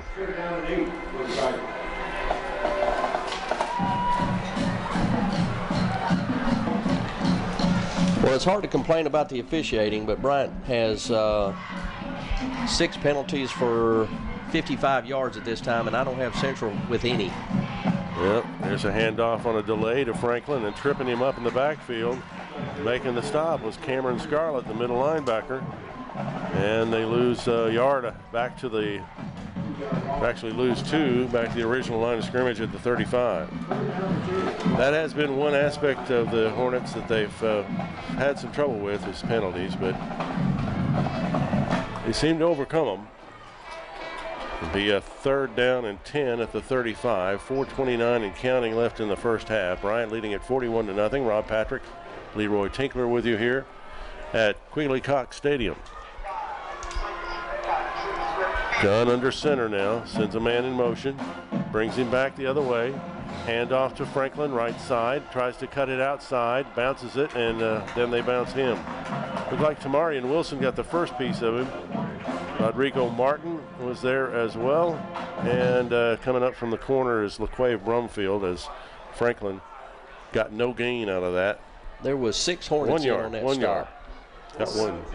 6 Hornets on that stop. 4th and 9 at the 34. And the Tigers will go for it in Bryant territory. High snap. Gunn brings it down, throws over the middle, and it's intercepted by Franklin, or by T-Bird Wilson. Back at the 13. He's back, bringing it back all the way back to the line of scrimmage at the 35. That's one way you stop him. He tried to get rid of it early, put it up and let his guy run under it, but it was overthrown and intercepted by T-Bird. Returned back to the 35, and Bryant has 3 minutes and 27 seconds left in the first half. Try to add to the 41-0 lead, and then the second half will be reserves, as it has been the case for the previous 5 games. At 35, trips to the right. Anderson remains the setback. He'll fake the handoff, throws it down the middle, and it's Metters who's got it. A little slant pass, and he's out to the 44. So a pickup, not Schrader that came. No, it was Metters. I got it. Good for 9 yards, brings up 2nd and 1. Bryant's offense is still clicking pretty good. Anderson remains the setback, trips to the right. Ledbetter in the shotgun. Fakes the handoff, throws it down the middle, and it's complete at the 38. Joseph Young down the sideline and driven out of bounds. Just past the outstretched arms of a Central defender and right into the arms of Joseph Young for good yardage down to the 14-yard line. That was just a perfect pass. That was a very good pass. The defender reached up to try to knock it down and missed it, and it fell right in his hands on the run. 32 yards on the play. 1st and 10, Bryant. Here's a fake handoff again, a throw inside to Schrader, and he catches it in a crowd, still on his feet, down inside the 5, all the way down to the 2-yard line. Hayden Schrader carrying a couple of Tigers with him after making that pass in a catch in a crowd. Schrader, the interception. A load. He's a 6'2", 195-pound junior. The interception that got charged to Ledbetter a little while ago was actually a completion to Schrader, but the defensive back, when he hit him, the ball popped right in his hands. Hand off to Anderson. He's going to be brought down at the 1-yard line, so a pickup of a yard. That's one thing I think is unfair for quarterbacks on stats. You know, you throw a ball where you want it, and the guy actually caught it, but the defender made a great play. You get charged with the interception. It just doesn't seem fair. But well, to the quarterback, I guess so. But then they get all the glory too, right? Yeah. Ledbetter rolling to his right. Got 2 men wide open. We have a penalty flag flying in as Aldridge makes the catch for the touchdown. And a flag has been thrown. Defensive holding, I think they're going to call.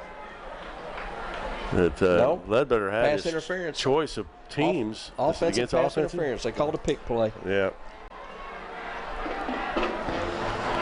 So from the 1, they'll drop back to about the 16-yard line. It'll be 2nd down and goal to go. Clock at 1:49 left to play in the half. Is that a 10-yard penalty?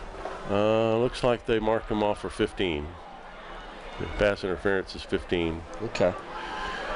So the Hornets have a 2nd and goal at the 16 to overcome if they're going to get another touchdown on the board here in the first half. Usually the scoring ends at that point. Here's a pitch to Anderson, 20, 15, and drives past the tackler and is brought down at the 7-yard line. He lowered his shoulder and fought through and got 9 yards out of that. It'll be 3rd and goal. Good run hard run by Tanner Anderson, the junior. Yeah, he lowered his shoulder and moved about 3 Tigers on that when he got to the corner. Tanner getting a little extra playing time tonight. They like the way he's been running the football. And of course, Ahmad Adams already has 3 touchdowns, so might as well work that junior into the game. So he stays in there. Ledbetter has trips to the right. It's Aldridge, Heron, and Schrader. Young is split to the left. Ledbetter looking that way. Gets it outside, and it's Young on a drag route. Caught it about the 3 and turns it upfield for the touchdown. So the 2nd touchdown pass for Austin Ledbetter goes for 7 yards. And with 1:34 left to play in the first half, Brock Funk will be on to attempt the extra points. It's been all Bryant here tonight, as has been the case all season long. Extra point is up, and it's plenty good. So Bryant increases the lead to 48-0 with 1:34 left to play in the first half over the Central Tigers. Impressive play so far for the Hornets. We'll see a lot of the reserves getting into the ball game in the second half. And of course, if the score holds, we'll be playing in the sportsmanship rule in the second half, which means a running clock. The only time it'll stop will be for timeouts, injuries, and exchange of possessions. Bob Patrick, Leroy Tinkler with you here, and we'd like to remind you that for a DVD copy of tonight's game and any of the Hornets games, you go to mmproductions.net. Again, we want to say howdy to Balance and Bobby Garner, parents of head coach Buck James, who are tuned in. Great to have you along. Son's guiding a great season. Our broadcast is brought to you by Middleton Heat and Air and Farmers Bank and Trust. Well, I'm being a little quiet here, Rob, letting you talk. So because I'm trying to do some math here. And good thing they made calculators. Funk has it teed up once again. And he kicks it off. This time there's a rolling kickoff, and Central will down it at the 45-yard line. You want to risk any returns. Falling on it was Johnny White. And the Tigers will have 1:34 left in the first half. Try to get something going offensively. From their own 45, Gunn is the quarterback. Hands it off to, and making a tackle for a loss was Dalen Land, as they gave it to Jeremiah Sample, and he lost a yard on that play. So it's 2nd and 11 at the 44. And the Tigers don't seem to be in any hurry to run the football, try to move it. Clock was down to 1:08. Unofficially, Rob, Bryant has 346 yards of offense in the first half, 128 yards on the ground, and 218 passing. There's a bubble screen. Good yardage for the Tigers as they got it to T.J. Pennington. Just short of the first down. Pick up on the play down to the 46. 3rd and a yard. Gunn started to throw it outside. Hey, they called a penalty on Central. Illegal procedure. So that pass play will be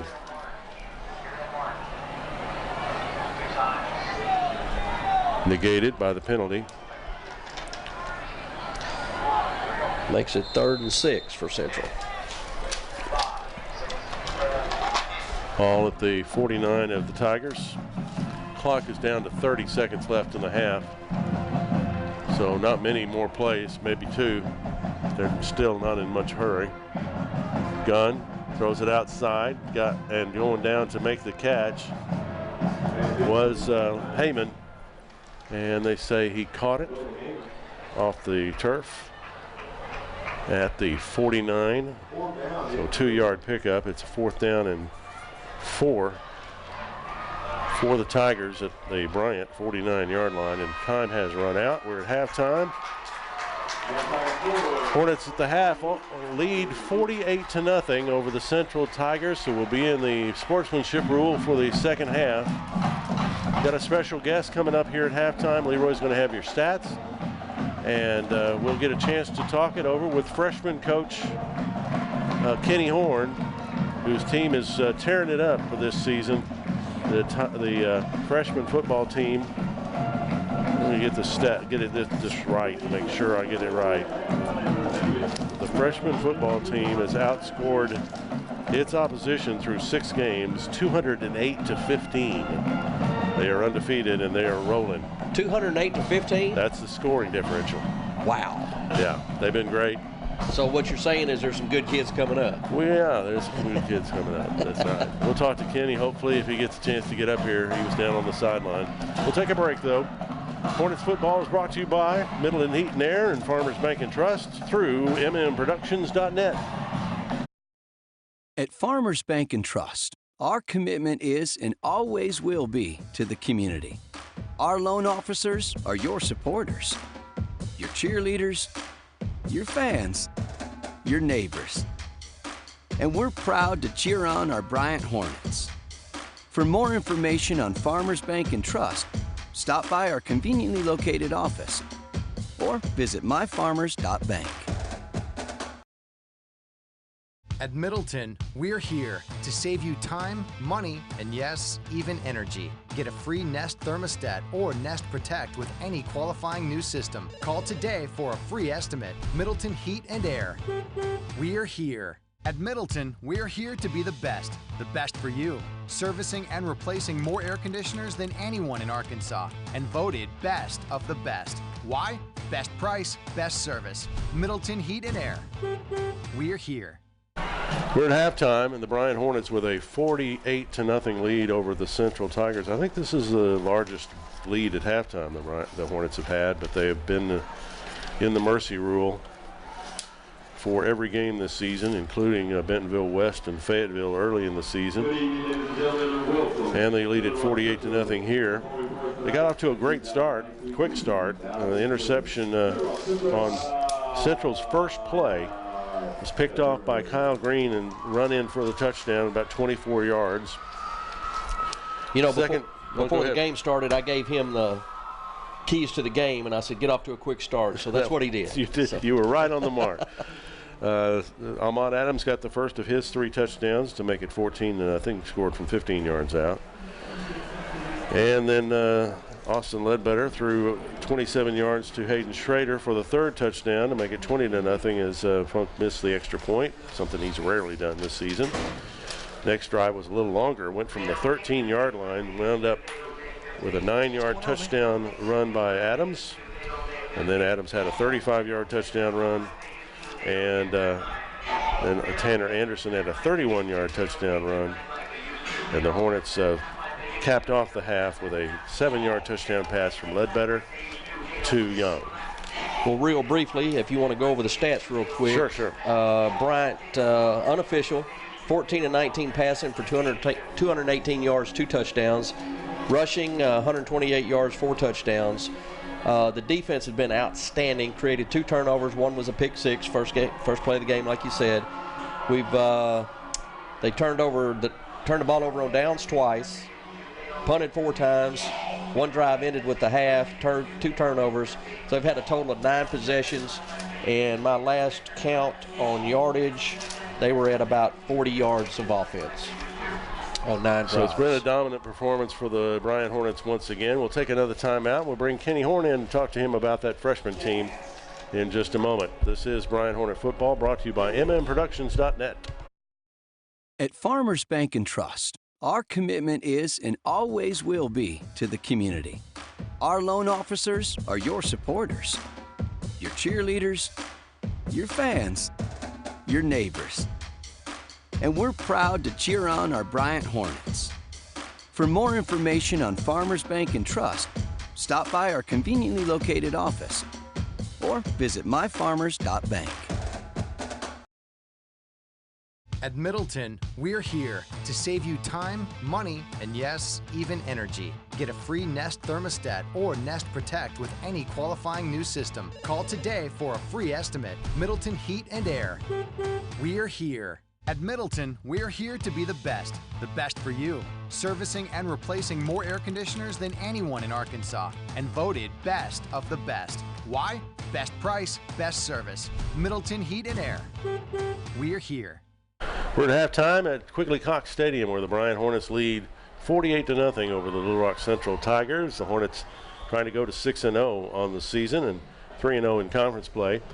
The Bryant Junior Hornets, the freshman team, they're already at 6-0 after their win Wednesday night, 44-3 at Little Rock Catholic. The Hornets have outscored their opposition on the freshman side 208-15. Just a phenomenal season. And as he said many times, he's just trying to get them ready for the high school. But Kenny Horn, you've been doing a great job, and you've got over 100 career victories under your belt, and congratulations on that. You got that cut last week. Yes, sir. We did. I appreciate it. Tell me about we've had this some team. good crews come through. Good crews, yeah. Tell us about this team. Well, I tell you what, we got a little bit of everything. Yeah. We got a little bit of everything. We've got some linemen to go with some skill guys, and we got a little bit of depth with it. So, these guys right here probably look as good as any group we've had in the last several years. More complete, I guess. We're pretty complete, yeah. Like on a regular game night, instead of just, we'll probably play 18 kids on defense, and which is a credit to those guys because, like you said, they've been lights out all year long and really hadn't busted many things and have really been really tight. And then, offensively, we can mix and match some guys in and, probably play 13, 14 of those guys too, so we can interchange some stuff, and we're able to do a lot of things. And those guys are athletic enough to do it. Nice to have a little depth. It is nice to have a little depth, and fortunately for us, and that's where we get a lot of people. We two-way. Mm-hmm. A lot of schools aren't able to two-way, so later in the game, it benefits us for sure. Sure. And you're getting a lot of kids in some playing time. Yeah, we're getting some kids in, and it's good for them. It's good to get the reps, get the game reps, and it keeps them in, keeps them involved, and keeps them chugging up. Tell me about you now have 101 wins here at Bryant, and that means, I know it means that you've been here a while. Yeah, it does. But that's in 11 seasons. That's, I mean, well, and I know you've got lots of help. Well, I do. Coach Orr, been with me for a few years. Coach Brown and Coach Ratliff do a great job. Really all I do is get the paperwork ready, and make sure we got buses and and that kind of stuff. And those guys take care of everything else. They do the bulk of the coaching and make the bulk of the calls, and we just fortunately we work good together, and they do a good job with the kids, and it's always smooth for us. Yeah. Well, it's a milestone, and this is your alma mater. You play ball here. Yes, yeah, it's good to be here, and a lot of people have talked it up, and of course I want to downplay it, but I do appreciate everybody telling me thanks and all that good stuff, and I guess it is kind of neat. Fortunately at this school, we got good administration, and we're set up to have good football, and it benefits us, it benefits the kids, it helps the community, and man, it's just a great thing. We got a good thing going. Did you see this coming with the high school team? Well, I tell you, I figured that we would be able to score some points. Mm-hmm. They were a little bit, to me, when watching when they film. Were freshmen. When we were freshmen, yeah. Well, you got 3 classes of freshmen up here. Yeah, well, the senior group, they didn't lose a game. Yeah. The junior group, they didn't lose a game. Yeah. So we run all, we had however many wins in a row there for a few years in a row, and that's just a good group.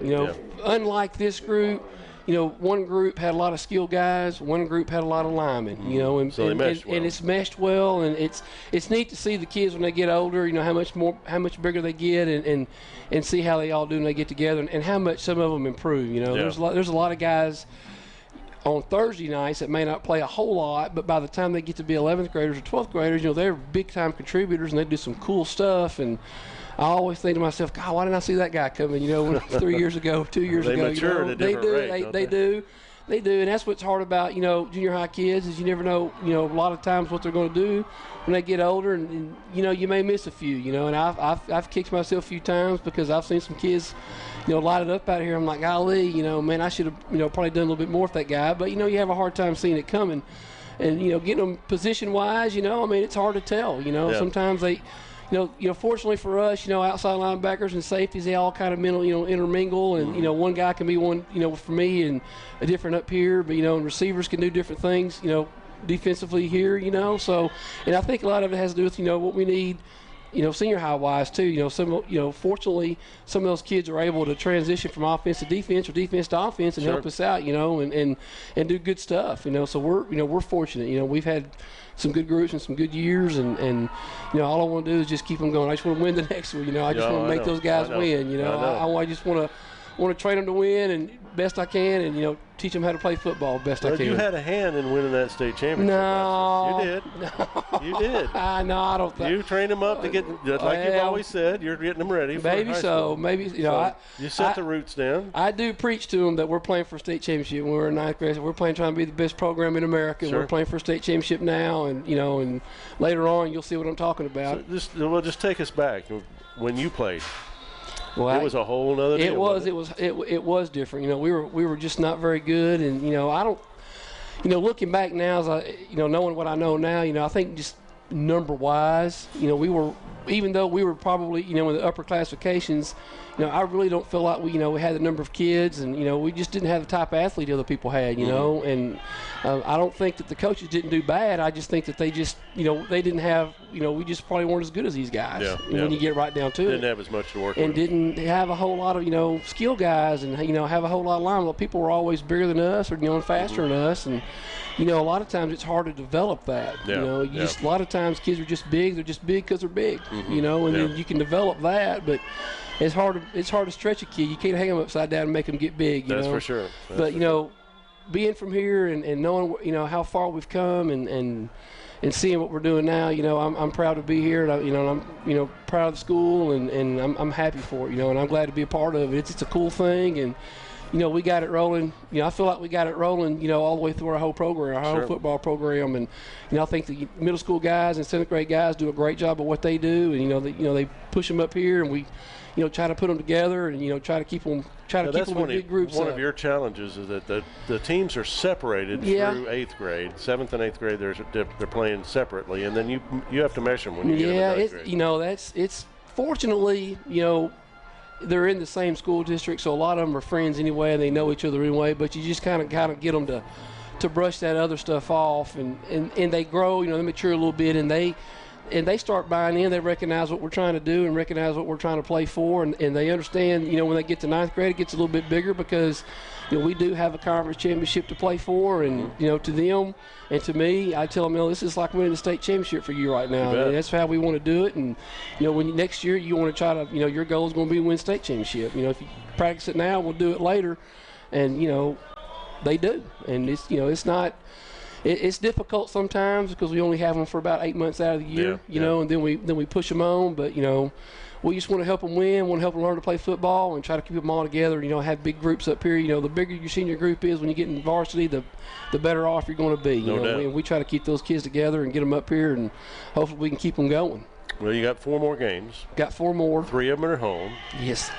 And that's nice. That is nice. We've been on the road a lot this year, haven't we? So far. But you've got a lead in the Central Arkansas Junior High Conference. Yes, sir. At this point. You get out of conference to play Central this week on Thursday. Yes, sir. And you're actually playing first because it's the Hornet Bowl week. It's the Hornet Bowl week, so they're going to bump us up.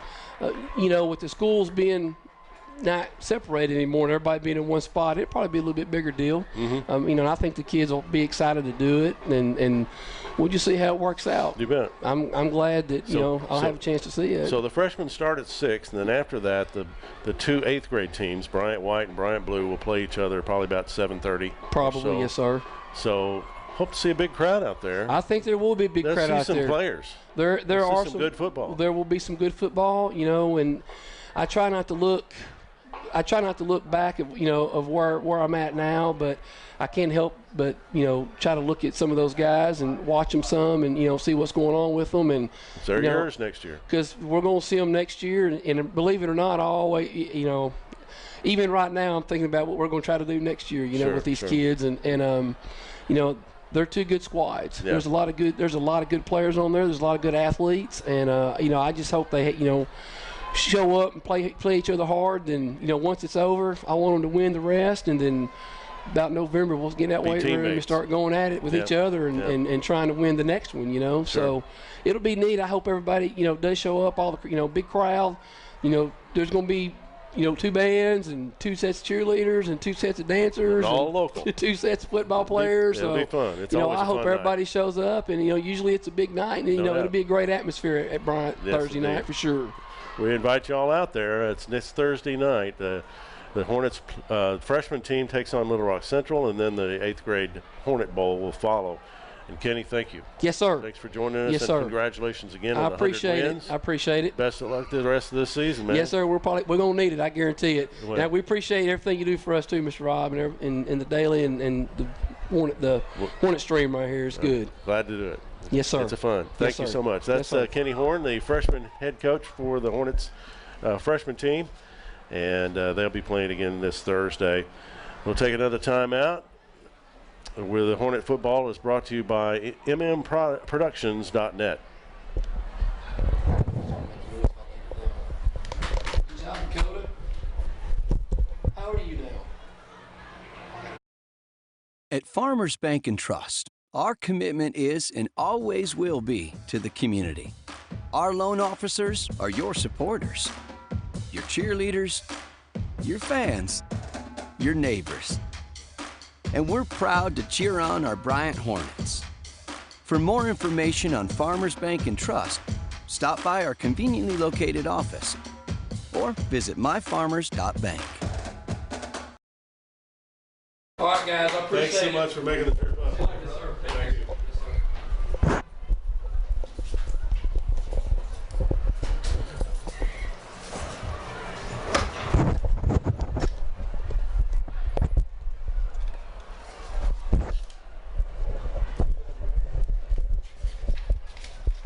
We're at halftime here. The Bryant Hornets with a 48-0 lead over the Central Tigers here at Quigley Cox Stadium. Next weekend, it's homecoming. The Hornets will host Fort Smith Southside for that ball game. Hope to see you out there, and they decide who the queen is for the Bryant 2019 season. Hornets lead it 48-0 over Central here. It will be in the mercy rule for the whole second half. Thanks to our production guys, Dakota Baxter and Kendrick Ollison. And thanks to our sponsors, Middleton Heat and Air and Farmers Bank and Trust, as the Tigers will kick off to start the second half. So Bryant will have the ball right away. We expect to see senior Jake Metters at quarterback initially. Later on, we'll probably see Carson Burnett, the sophomore, at quarterback as well. And a lot of guys will get some varsity playing time here, so that means a lot of this. The way they've been playing this season, that means a lot of guys are going to get letters this year. A lot of players are getting some playing time. But I don't know that I've seen anything like this. This is sixth game in a row they've had the mercy rule in effect in the second half. Well, it's been a fun first half. It's been absolutely dominated by Bryant. The 9 possessions that Central has produced about 40 yards of offense, a couple turnovers. Bryant has dominated every phase of the game except the penalty phase. Yeah. Bryant needs to clean up some penalties, a couple illegal procedures, a couple holdings, a major 15-yard unsportsmanlike that any coach would hate to see that. Sure. But that's the only thing that I see this team needs discipline on, is that. Yeah, there will be consequences for that one. But, yes, the Hornets have been dominant here tonight like they have all season so far. And they are getting ready to warm up on the, let's see, that's the east end, isn't it, of the stadium? Actually, I'd say that's the north end. Is that the north end? Okay. I get turned around. Yeah. But I know that the interstate's over there, so that would be north. That's right. All right. So what do you expect to see here in the second half? Just trying to be as efficient as possible with getting as many players in the game as possible, I guess. Yeah, it'll probably be sloppy in the second half. Probably be, Bryant may have a turnover or two in the second half, but they dominated the first half so much. A lot of kids are going to get on the field that that practice hard and need some time on the field, and a lot of youngsters get ready for next year. They got to step up and take some senior positions, and they'll do that in the off season. But getting some time on the field this year is always good experience. We got some other scores in the conference. Conway is playing Cabot tonight. They're at 7. Conway has a 17-7 lead at the half. North Little Rock is leading Southside 21-14 at the half. That's closer than expected. Northside has a 21-7 lead over Little Rock Catholic at the half. In the 7A West, Bentonville all over Rogers Heritage. Heritage has had a long losing streak. They're down 49-0 at the half, so it's about like this game right here with Bryant leading 48-0. Bentonville West has a 35-0 lead over Rogers. And Springdale Harbor beating Springdale in the crosstown rivalry there. It's at halftime, and Harbor has a 28-10 lead. Fayetteville's all over Van Buren. They were thinking Van Buren might be an upstart, but Fayetteville coming out strong, needing a win actually, and they're up 46-3 at half. So some lopsided ball games tonight. There's an interesting one at halftime in the 6A. Greenwood at halftime has just a 2-point lead over Siloam Springs. It's 15-13. And Greenwood's usually dominant against just about everybody in that conference. So interesting there. They could probably compete very well in the 7A. They're actually the smallest 6A school in the state, but they have just a tremendous program. They've got a great program, yep. And, when all the West teams split up, the Springdales, the Bentonvilles, etc., it split their talent in half, and they hadn't been able to keep up. Fayetteville's been the beneficiary of all that over the last couple of years, but maybe they're starting to do some catch-up. The funny thing is that Bentonville and Bentonville West are among the top 10 schools in population still, even after the split. And Bentonville leading that conference as we come into the night's ball games. They're undefeated in league play. And Bentonville West is right there with them. And of course, the Hornets run ruled Bentonville West as well earlier in the game. Looks like we're earlier in the season. They're about to start the second half. We'll take one more break and come back with the second half kickoff for you. As the Hornets get the ball in the second half, the Hornet football is brought to you by mmproductions.net. At Middleton, we're here to save you time, money, and yes, even energy. Get a free Nest thermostat or Nest Protect with any qualifying new system. Call today for a free estimate. Middleton Heat and Air. We're here. At Middleton, we're here to be the best for you. Servicing and replacing more air conditioners than anyone in Arkansas, and voted best of the best. Why? Best price, best service. Middleton Heat and Air. We're here. At Farmers Bank and Trust, our commitment is and always will be to the community. Our loan officers are your supporters, your cheerleaders, your fans, your neighbors. And we're proud to cheer on our Bryant Hornets. For more information on Farmers Bank and Trust, stop by our conveniently located office or visit myfarmers.bank. About to start the second half here at Quigley Cox Stadium. The Tigers are coming in from the south end zone. They'll be kicking off to the Hornets. First time the Hornets will be running back a kick.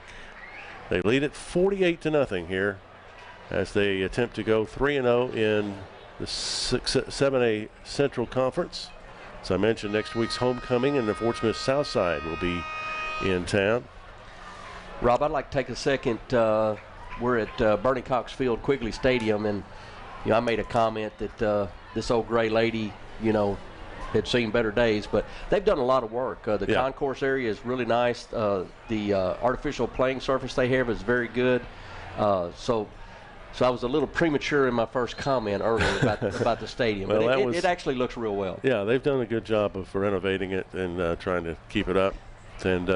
And the hot dog, Jim Legrone and I used to do this every stadium we went to. We'd buy a hot dog and we'd rate them at the end of the year. Okay, how's it rate? The hot dog was real good. Was it good? All right. They grill their bun, and that makes a difference. That's good.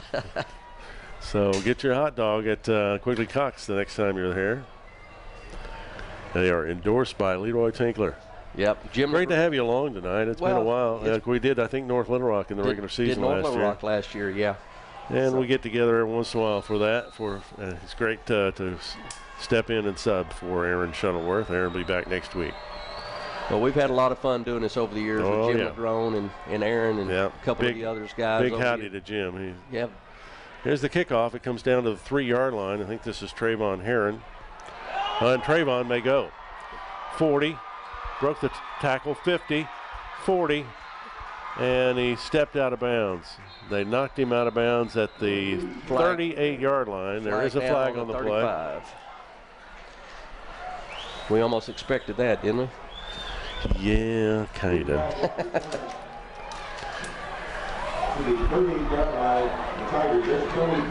I didn't see what the signal was, but they're marking it off from the 32. And they called it an illegal block, so Bryant will have it at the 22. So it's about a 50-yard little different penalty in total. Yeah, unfortunately. The Hornet offense comes on the field. They've got Taven Jones in at running back. Quarterback is Jake Metters.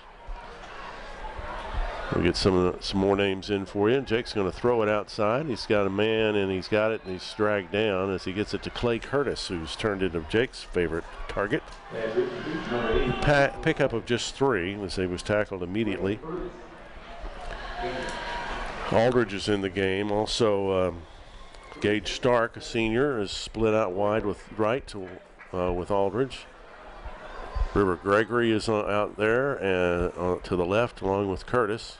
There's a handoff to Jones, and he's going to be hit at the line of scrimmage and moved back a yard to the 24.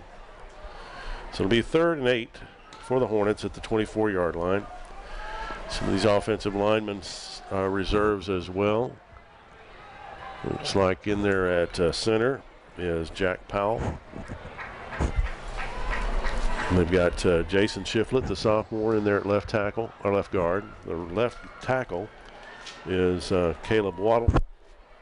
We'll get the right side here in the next play as Metters has it in the shotgun. Double wide out to the other side. Gets a man in motion, and he flips it on the shovel pass to Aldridge, trying to find room, but he's going to be hemmed in and brought down for a loss back at the 16-yard line. It's coming up to make the stop. Dylan Moore and Lamont Robinson. So the Hornets will be in a punting situation here. First punt of the game for Bryant right here. Loss on that play back to the 17, so a loss of 7. So 4th and 15 for Bryant. And into punt is Austin Ledbetter. Nope, it's Cameron Scarlett. He's been the backup punter. And he's got a high end-over-end kick. It is caught at the 48, 49-yard line of Bryant. So good field position for the Central Tigers as they bring their offense onto the field. Here early in the second half, we're in the Mercy Rule. Bryant has a 48-0 lead at Quigley Cox Stadium. Why is the clock stopped, Rob? Change of possession. Okay. That's about the only time they stop it, other than timeouts and injuries. So Lawson Gunn is the quarterback. Hands it off to Sam Franklin, trying to get around the left side. He's brought down by Kennedy Miller. The Hornets back up the end with a tackle for a loss. Central's actually lining up in an illegal formation every time. Their 2 wideouts are 4 or 5 yards off the ball, which would give them too many men in the backfield, but they haven't flagged it yet.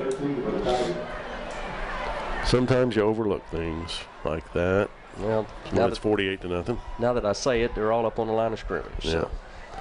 Gunn looking to throw. Left side, got a man. It's complete, and he breaks the tackle and brought down out of bounds at the 41-yard line. That's a catch by the senior Johnny White, 6'3", 200 pounds. The ball is at the 41. Here's a handoff up the middle. Good gain by... First down. By that time, who was that? That was Gunn keeping it himself. He got it to the 33, and they're quick to go to the back to the line of scrimmage. There's a handoff to Franklin, and he tries to get outside, but he's wrestled down by Tristan Sahika. And they picked up no gain on that play. Oh, got him, give him one. 2nd and 9 at the 32-yard line. Clock already down to 8:25 in the quarter. Franklin around the right side.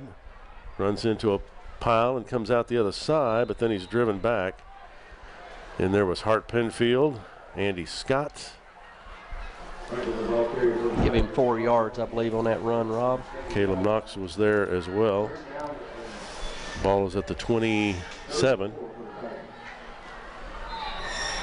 And now we have a stoppage. Bryant will be called for offside, so pick up 5 yards and a first down there. Move it down to the 22-yard line.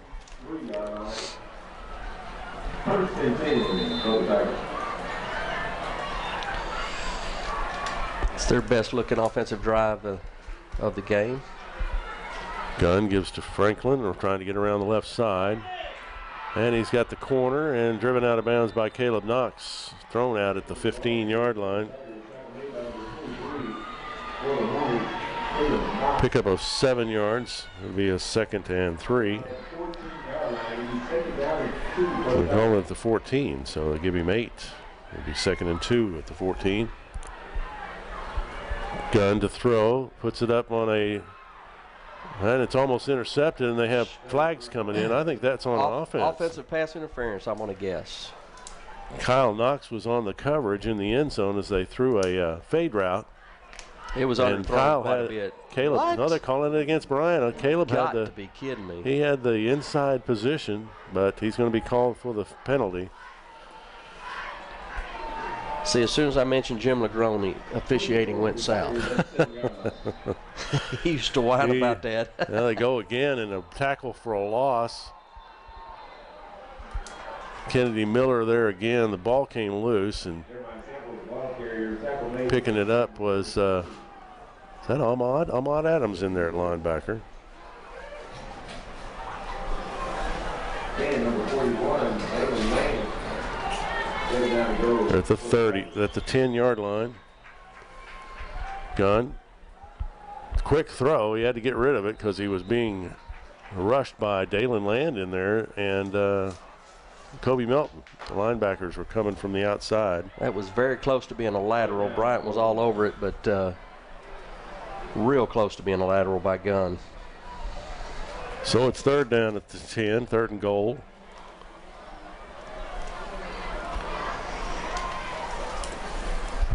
And they look to the sideline for a play. Double wideouts either side of the field. Now they're going to take a timeout to think about it. And I am going to try to get caught up on my stats here. I thought they were going so fast. It had to be half the distance to the goal line on the interference, so that got them to the 7. Yeah, I marked it as a 15 penalty, but it's actually a 7. That gave them a first and goal there. And then they lost yardage on the tackle by Adams and Kennedy. Rob, getting back to that pass interference, you know, it's hard to complain about officiating when you're up 48-0, but yeah, the ball was underthrown, and the Bryant player had position, and the offensive player had his arms wrapped around him and pulled him down. Yeah. I think this is the first time I've been involved in this many mercy rule games. Yeah. In the second half, there's almost like sympathy penalties. Well. But, you know, how can you complain? You're right. When the team's up 48-0 and they dominate and never play. Well, but you ought to call the first minute ought to have some like integrity. the last minute. Yeah. Yeah, the first minute like the last. It don't matter what the score is. Referees aren't supposed to know what the score is. Third and goal at the 10. Throw down inside and a touchdown pass as Gunn catches T.J. Pennington from 10 yards out. And Central gets on the board with 6:25 left to play in the third quarter. Breaks the shutout. That was the best looking pass Gunn has thrown all night. And he got hit as soon as he let it go. Yeah, Pennington did a good job of threading the needle there a little bit. Oh, skinny post. The extra point by Baker is good. So our score with 6:25 left, Bryant 48, Central 7, and the Tigers will be kicking off. I'd like to remind you that DVD copies of tonight's game and all of Bryant's games this season are available at mmproductions.net. And there have been a lot of highlights to check out. Our broadcast is brought to you by Middleton Heat and Air and Farmers Bank and Trust. I'm Rob Patrick. With me is Leroy Tinkler. I'm going to order one of them DVDs so my grandkids can see it and go, hey, Pops is on the radio. Yeah, there you go. When we started this, we had no idea we'd have grandkids, did we? No. You got 7 now? 7 grandkids, That's great. Yeah. That's great. Ask me what I do in my spare time. There it is. So, hey, wouldn't trade them for nothing. They're a blast. I'm sure. You can spoil them and send them home. If I'd have known how much fun they were, I'd have had them first. That would have been a trick. Yeah. Back deep for Bryant. Trayvon Heron standing about the 3-yard line. Baker's kickoff goes deep. Trayvon from the 3. 15, 20, 25. Almost carried the last one back all the way. This time there's no penalty flags. Yep. Oh, is there? Yep, holding on 43. Got it out to the 45-yard line, but it's going to come back. It wasn't really obvious except for the 3 yards of fabric between the two of them. Hanging on, stretching the jersey. Looks like the flag was at the 40, so we'll move it back from there. And the shame of that is he had the corner, and that was about 20 yards from the play. Yeah, it was not going to be involved in the play. Didn't have any impact on the return. Bryant offense comes back onto the field. So I mentioned the right side of that offensive line. Got Parker Ellswick in there at right guard. Metters to throw, looking down the middle, got a man. It's complete to Clay Curtis, who takes a hit and then falls forward to the 39-yard line. very close to a first down. Clay Curtis, a senior. Of course, you remember his brother. He's now playing at Arkansas Tech. 2nd and 1 at the 39-yard line. Taven Jones in the ball game at running back. No, it's Xavier Foote this time. Metters to throw again, and he's got his man. It's Curtis again down the seam, and he's got a first down at the Central 49-yard line. So a pickup of 12 on that reception and a new set of downs for the Hornets. They move the chains. Clock down to 5:14 left to play in this third quarter. Bryant leading it 48-7. And you know, when the other team scores, it gives you some license to do a little bit more on offense. Here's Xavier Foote with a pitch, and he's going to barely get back to the line of scrimmage, maybe lost a yard. He needs to do a little bit more north-south running. He likes to go east-west. Central does a pretty good job of pursuit along the line of scrimmage. Bryant looks like they're going to go to a fast offense here for a few plays. Trips to the right. Jones back in there at running back. No, it's Foote. It fakes the handoff, throws it, and it's incomplete. Almost picked off. Should have been. By Dylan Moore, the linebacker there. Then it'll be 3rd and 11 at midfield. The clock moving down. It's still moving. It's at 4:25 and counting here in the third quarter. 48-7, Bryant's lead. They led 48-0 at the half. Foote lined up alongside Jake Metters, trips to the right. Stark, the lone wide out to the left. 3rd down play. And then they're using play clock now. Letting it roll on down. Clock down under 4 minutes. Metters will roll out to his right, looking to throw. Deep down the right side. A man wide open is River Gregory, and he could not bring it in. It was a little underthrown. Gregory protests at the 17-yard line, but they're going to say it was incomplete. Look at it on the replay, maybe. Tell us what you think. It looked good from here, but hard to tell. Hard to tell. So the Hornets will be punting once again. That means Cameron Scarlett will return to the field. And some positive things there on the second team offense. Scarlett will be inside his 40 to punt it away. Central sends 2 men back inside the 15. Scarlett's kick is a low liner. It hits at the 20 and stops at the 18. That's where Central will have the ball. We'll start this next possession with 3:15 left to play in this third quarter. Well, Mr. Metters is 3 for 5 for 24 yards in the second half. That last pass would have been a very nice play. Not just a little short. Like you said, he was wide open. He was 10 yards behind the defense and just a little short. Tried to throw it on the run. Didn't get quite enough on it. The offense for Central on the field. Here's a quick pass outside to Pennington.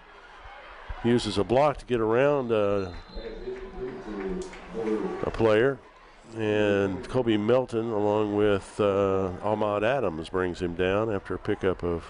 Block in the back, I believe, is what they're calling on this play. The ball is out to the 24, but it looks like they're going to mark them back.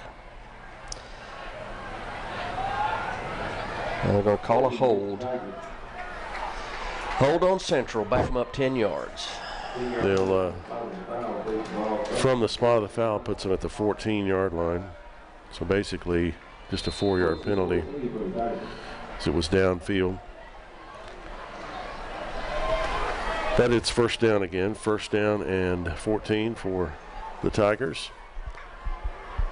There's a draw play to Franklin, and he breaks some tackles up the middle of the field, and he's out to the 40-yard line before he's brought down by Caleb Knox, one of the twins.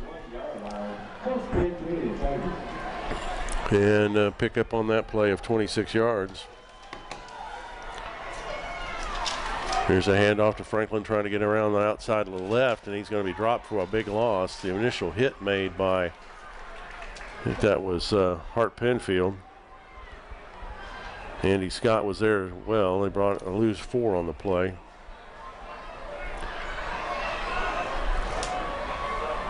And they go quickly. He's second down and 14 at the 36. Gunn, high snap, brings it down, looks to throw the fade route down the left sideline, and it is incomplete. Knocked down nicely by Kyle Knox, the other twin, as they tried to go to the big Johnny White down that left sideline.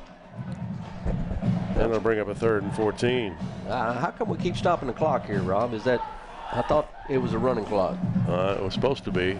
They're running. Yeah, I know it was down under a minute left in the 3rd quarter. I think maybe by habit they just paused it there, but it started back up. Into the backfield is Jeremiah Sample. The Gun's back to throw again. Rolls out to the right, throws to the sideline, and it is picked off by Austin Schroeder at the 46-yard line, down the left sideline. Schroeder is down to the 15-yard line. Nice play. Saw Austin go out of the ball game early and was a little banged up. But he made a nice catch there and returned it all the way down to the 15. It was about a 40-yard return on that interception. I think that was at the 45-yard line of Bryant. So 1st and 10 for the Hornets at the 15-yard line of Central, and that's where we're going to start this 4th quarter. And Bryant leads it 48-7 over the Central Tigers. This is Bryant Hornet football, brought to you by mmproductions.net.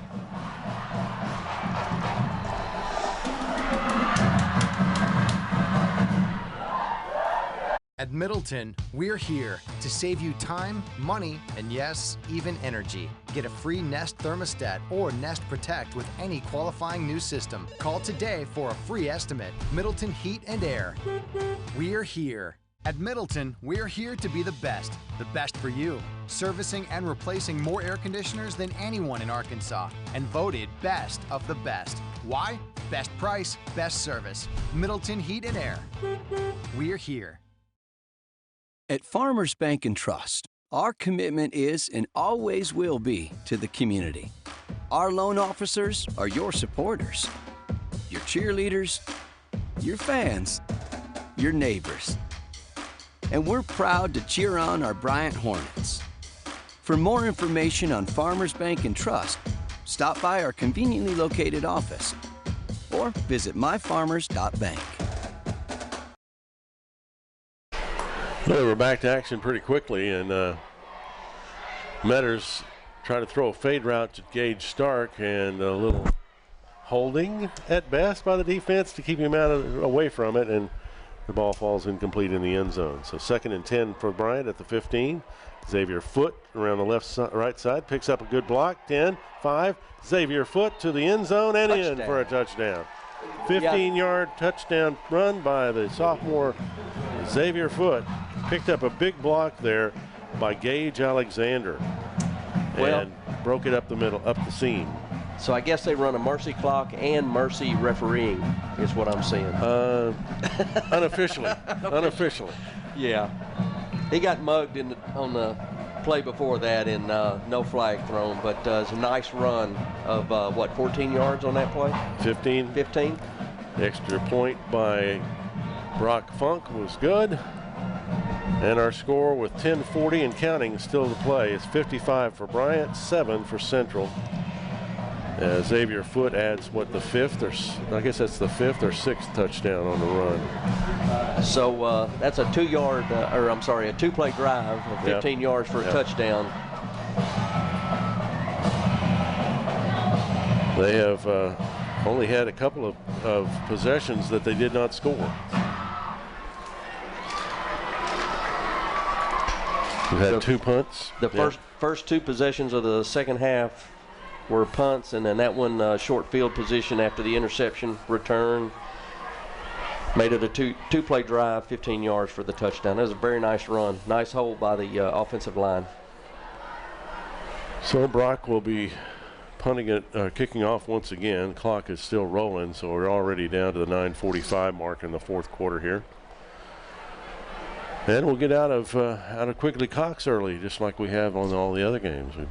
We got home at a decent hour, even after going to Fayetteville. So, well, decent for some people anyway, I guess. Yeah. I remember a lot of those trips from El Dorado and Texarkana in the middle of the night getting home. Yeah, 2 or 3 in the morning. Yep. Funk has it teed up, and he'll kick it off full.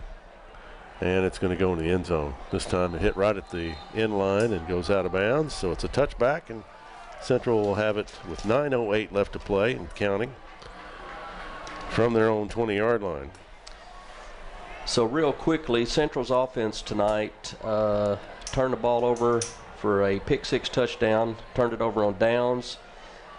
Their third drive was a punt, fourth was a punt, fifth was a punt, sixth punt, seventh drive they turned it over on downs. Next one was turnover. Their ninth possession of the half. First half was ended by the clock at the halftime. And they have gotten a touchdown on their first drive of the second half, turned it over on their second possession. This will be their third possession of the second half. Sam Franklin back in there at running back. He's tackled by Kobe Melton as he gets out to the 24-yard line. Be 2nd and 6. Clock at 8:10 left to play. See if we can catch some of these boys, reserves that are in the game. You got Avery Montoya in the game, Sahika, Penfield, Christian Canes at the corner. Also have Ty Jones at the other corner. It's a handoff on a speed sweep to and a good gain, a first down. Still fighting was Logan Heyman, and he's going to pick up first down yardage out to the 35-yard line, 11-yard run for Heyman. That was a good hard run. They hit him right at the line of scrimmage. He broke that tackle and took about 3 Hornets downfield with him. See, I mentioned Andy Scott's in the game. Also got Taylor Martin at the left tackle. And Braden Godwin on the right side. Let's see. Kennedy Miller still in the game.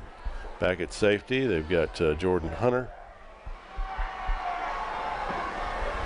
There's a quick throw on a fade route down the left side, and it's knocked away. Good job by Ty Jones to break that up.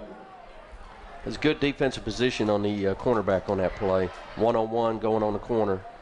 Had a little safety help over the top, but he did it all by himself, knocked it out before it got there. Clock at 6:44 left to play. 2nd down and 10 at the 36. Rob Patrick, Leroy Tinkler with you. And the Hornets are going to get out of here early after invoking the mercy rule for the 6th week in a row. There's a handoff to Franklin. Cuts it up, gets good yardage out across the 40, 45, 50, and dragged down by Caleb Knox. Got yardage down into Bryant territory. That was a very good run. Ball's at the 44. So give him 18 on the run. Or no, that's 20. The defensive end crashed on that play and got picked, and that allowed the corner. He made the corner, was able to get some good running yards out of that. Down to 5:53 left to play. Central trying to tack on a touchdown against the Bryant reserves. 55-7 is the Hornet lead. Here is a running play. He gets outside and is inside the 40 before he's run out of bounds. That's Sample. Out of bounds at the 37-yard line, so a 7-yard gain for Sample. 2nd and 3. Clock at 5:25 left to play. The run before that, how many yards did got 20. 20. Sample remains the running back. Gun under center. Quick throw outside to Pennington, and he is able to get forward for 3 or 4 yards there. Should be a first down. Looks like they're going to mark it first down. Tackle made once again by Ty Jones. And I'm not sure that's Ty. I have to update my roster here. Ball's at the 33. Sample around the right side, gets hit in the backfield, breaks another tackle, and then it gets to the line of scrimmage, and he's wrapped up there. Christian Kane came up. Also in the game to help out on that tackle was Kendrick Miller. Ball is going to be marked at the line of scrimmage at the 33. It'll be 2nd down and 10. We approach the 4-minute mark left in the 4th quarter. Bryant leading at 55-7, had a 48-0 lead at the half. We have a issue with the clock. Coach Kent Laster looking at it and talking to the official. Continues to be, now the Central's going to take a timeout to stop it with 3:48 left to play, as they try to tack on another score here, with Bryant leading at 55-7, 3:48 left to play. Once again, we'll be back at home next week against the Southside Mavericks, and it's going to be homecoming. Mavericks tonight were given a pretty good game to who are they playing now? Check the scores here while I've got a timeout. The score hadn't changed. 3rd quarter, North Little Rock leading Southside 28-14 now. They were within 3 at the half. Let's see, Northside's leading Catholic 21-7 in the 3rd quarter. And Conway still has a 17-7 lead at the half against Cabot. We're about ready for action once again. Central trying to tack on a score. Be the first one since Benton to score more than once against the Hornets. Man in motion. They give it to the tailback. This is Sample trying to get outside. Breaks a tackle with a stiff arm. He's to the 20, 15, and hit and knocked out of bounds at the 13-yard line. Jordan Hunter making the tackle too. He comes up a little gimpy after that one. That hit out of bounds. He looks like he's favoring an ankle on that one. They bring in another tailback. So another 20-yard gain for the Tigers. Ball's at the 13. And Gunn looking to the sideline with his palms held up, looking for another player. Sample remains in the game, but they bring in 2 linemen to line up in front of him, a power I formation. They give it to Sample, and coming from the outside to bring him down, just went around those big guys. And coming up to make the stop was Avery Montoya. And getting maybe a yard out of that. Nope, right to the nope. They got to the 8-yard line, so a pickup on the play of 5. It's 2nd and 5 at the 8-yard line. Clock down to 2:30 left to play in the game. Tigers don't seem to be in a big hurry. They're looking to the sideline to get a play call. They're just trying to do some positive stuff to build on for next week. We must have missed something, Rob, because they had the ball at the 13, and now they got it at the 8. It wouldn't have been 1st and goal. It would have been 1st and 10. There's a pass out to the flank and knocked out of bounds as the tight end, as Kyle Knox came up and knocked the tight end, that's Hawkins, out of bounds at the 5. Yeah, must have gotten something wrong. So there must have been a 5-yard penalty in there somewhere. Yeah, they're showing 3rd and goal from the 5, like they gave them a 5-yard penalty and we missed it. Clock is down to 1:42 as they look to the sideline for a play. They got rid of their jumbo package, going back with the double tight ends. There's a speed sweep to Pennington, trying to get outside, hit and brought down at the 3-yard line. First hit by Montoya again in there, and as well as Jordan Hunter. Pickup of 2, and it's going to be 4th and goal at the 3. And out there, it's actually marked it at the 4, so only got a 1 yard out of that. They're going to clock down to a minute left. So this is their shot to score again. It's a 4th and goal at the 4.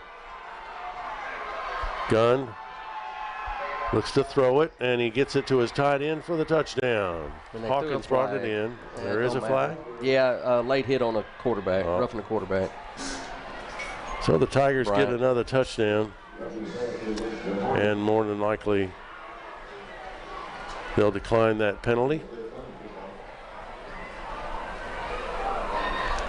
And with I didn't even look up. It was had to be about 34 seconds left. It's now down to 20. Keeling Baker kicks the extra point, and the score is 55-14. He did get it through, yeah. And the clock's going to run out as they get ready for the kickoff. So Central cuts into the lead on the last play of the game. The final score tonight from Quigley Cox Stadium: Bryant 55, Little Rock Central 14. Back in a moment with some stats and wrap this up, some scores from the other games. Hornet football brought to you by Middleton Heat and Air and Farmers Bank and Trust through mmproductions.net.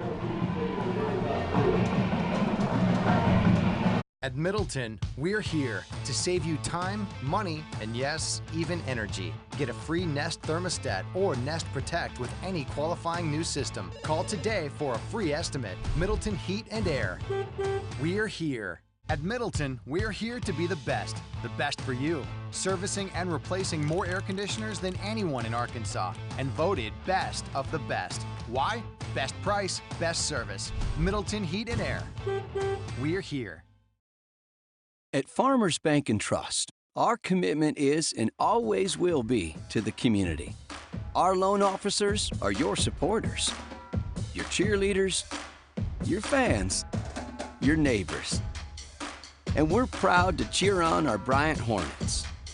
For more information on Farmers Bank and Trust, stop by our conveniently located office or visit myfarmers.bank. Final score tonight from Quigley Cox Stadium: Bryant 55, Central 14. Next week the Hornets will be playing at home for homecoming against the 4th Miss Southside Mavericks. The Mavericks tonight are playing North Little Rock, and North Little Rock in the 4th quarter has a 28-14 lead. Also in the conference, Conway's up on Cabot 23-7. Northside is leading Catholic 21-17 in the 3rd quarter, and of course all those games will be done later as Bryant gets out of here early. Bentonville is trouncing Rogers Heritage 56-0. Bentonville West has a 35-0 lead over Rogers. Springdale Harbor is 35-10 over Springdale, and Fayetteville is leading Van Buren 46-6. Benton has a 41-0 lead over Hall, and our Saline County rivals are winning handily as well. Leroy's working on these numbers for us. You got your stats ready there, Leroy? Oh, we can muddle through it, Rob. It was definitely a Bryant whooping. All phases of the game except for penalties, which I've been harping on.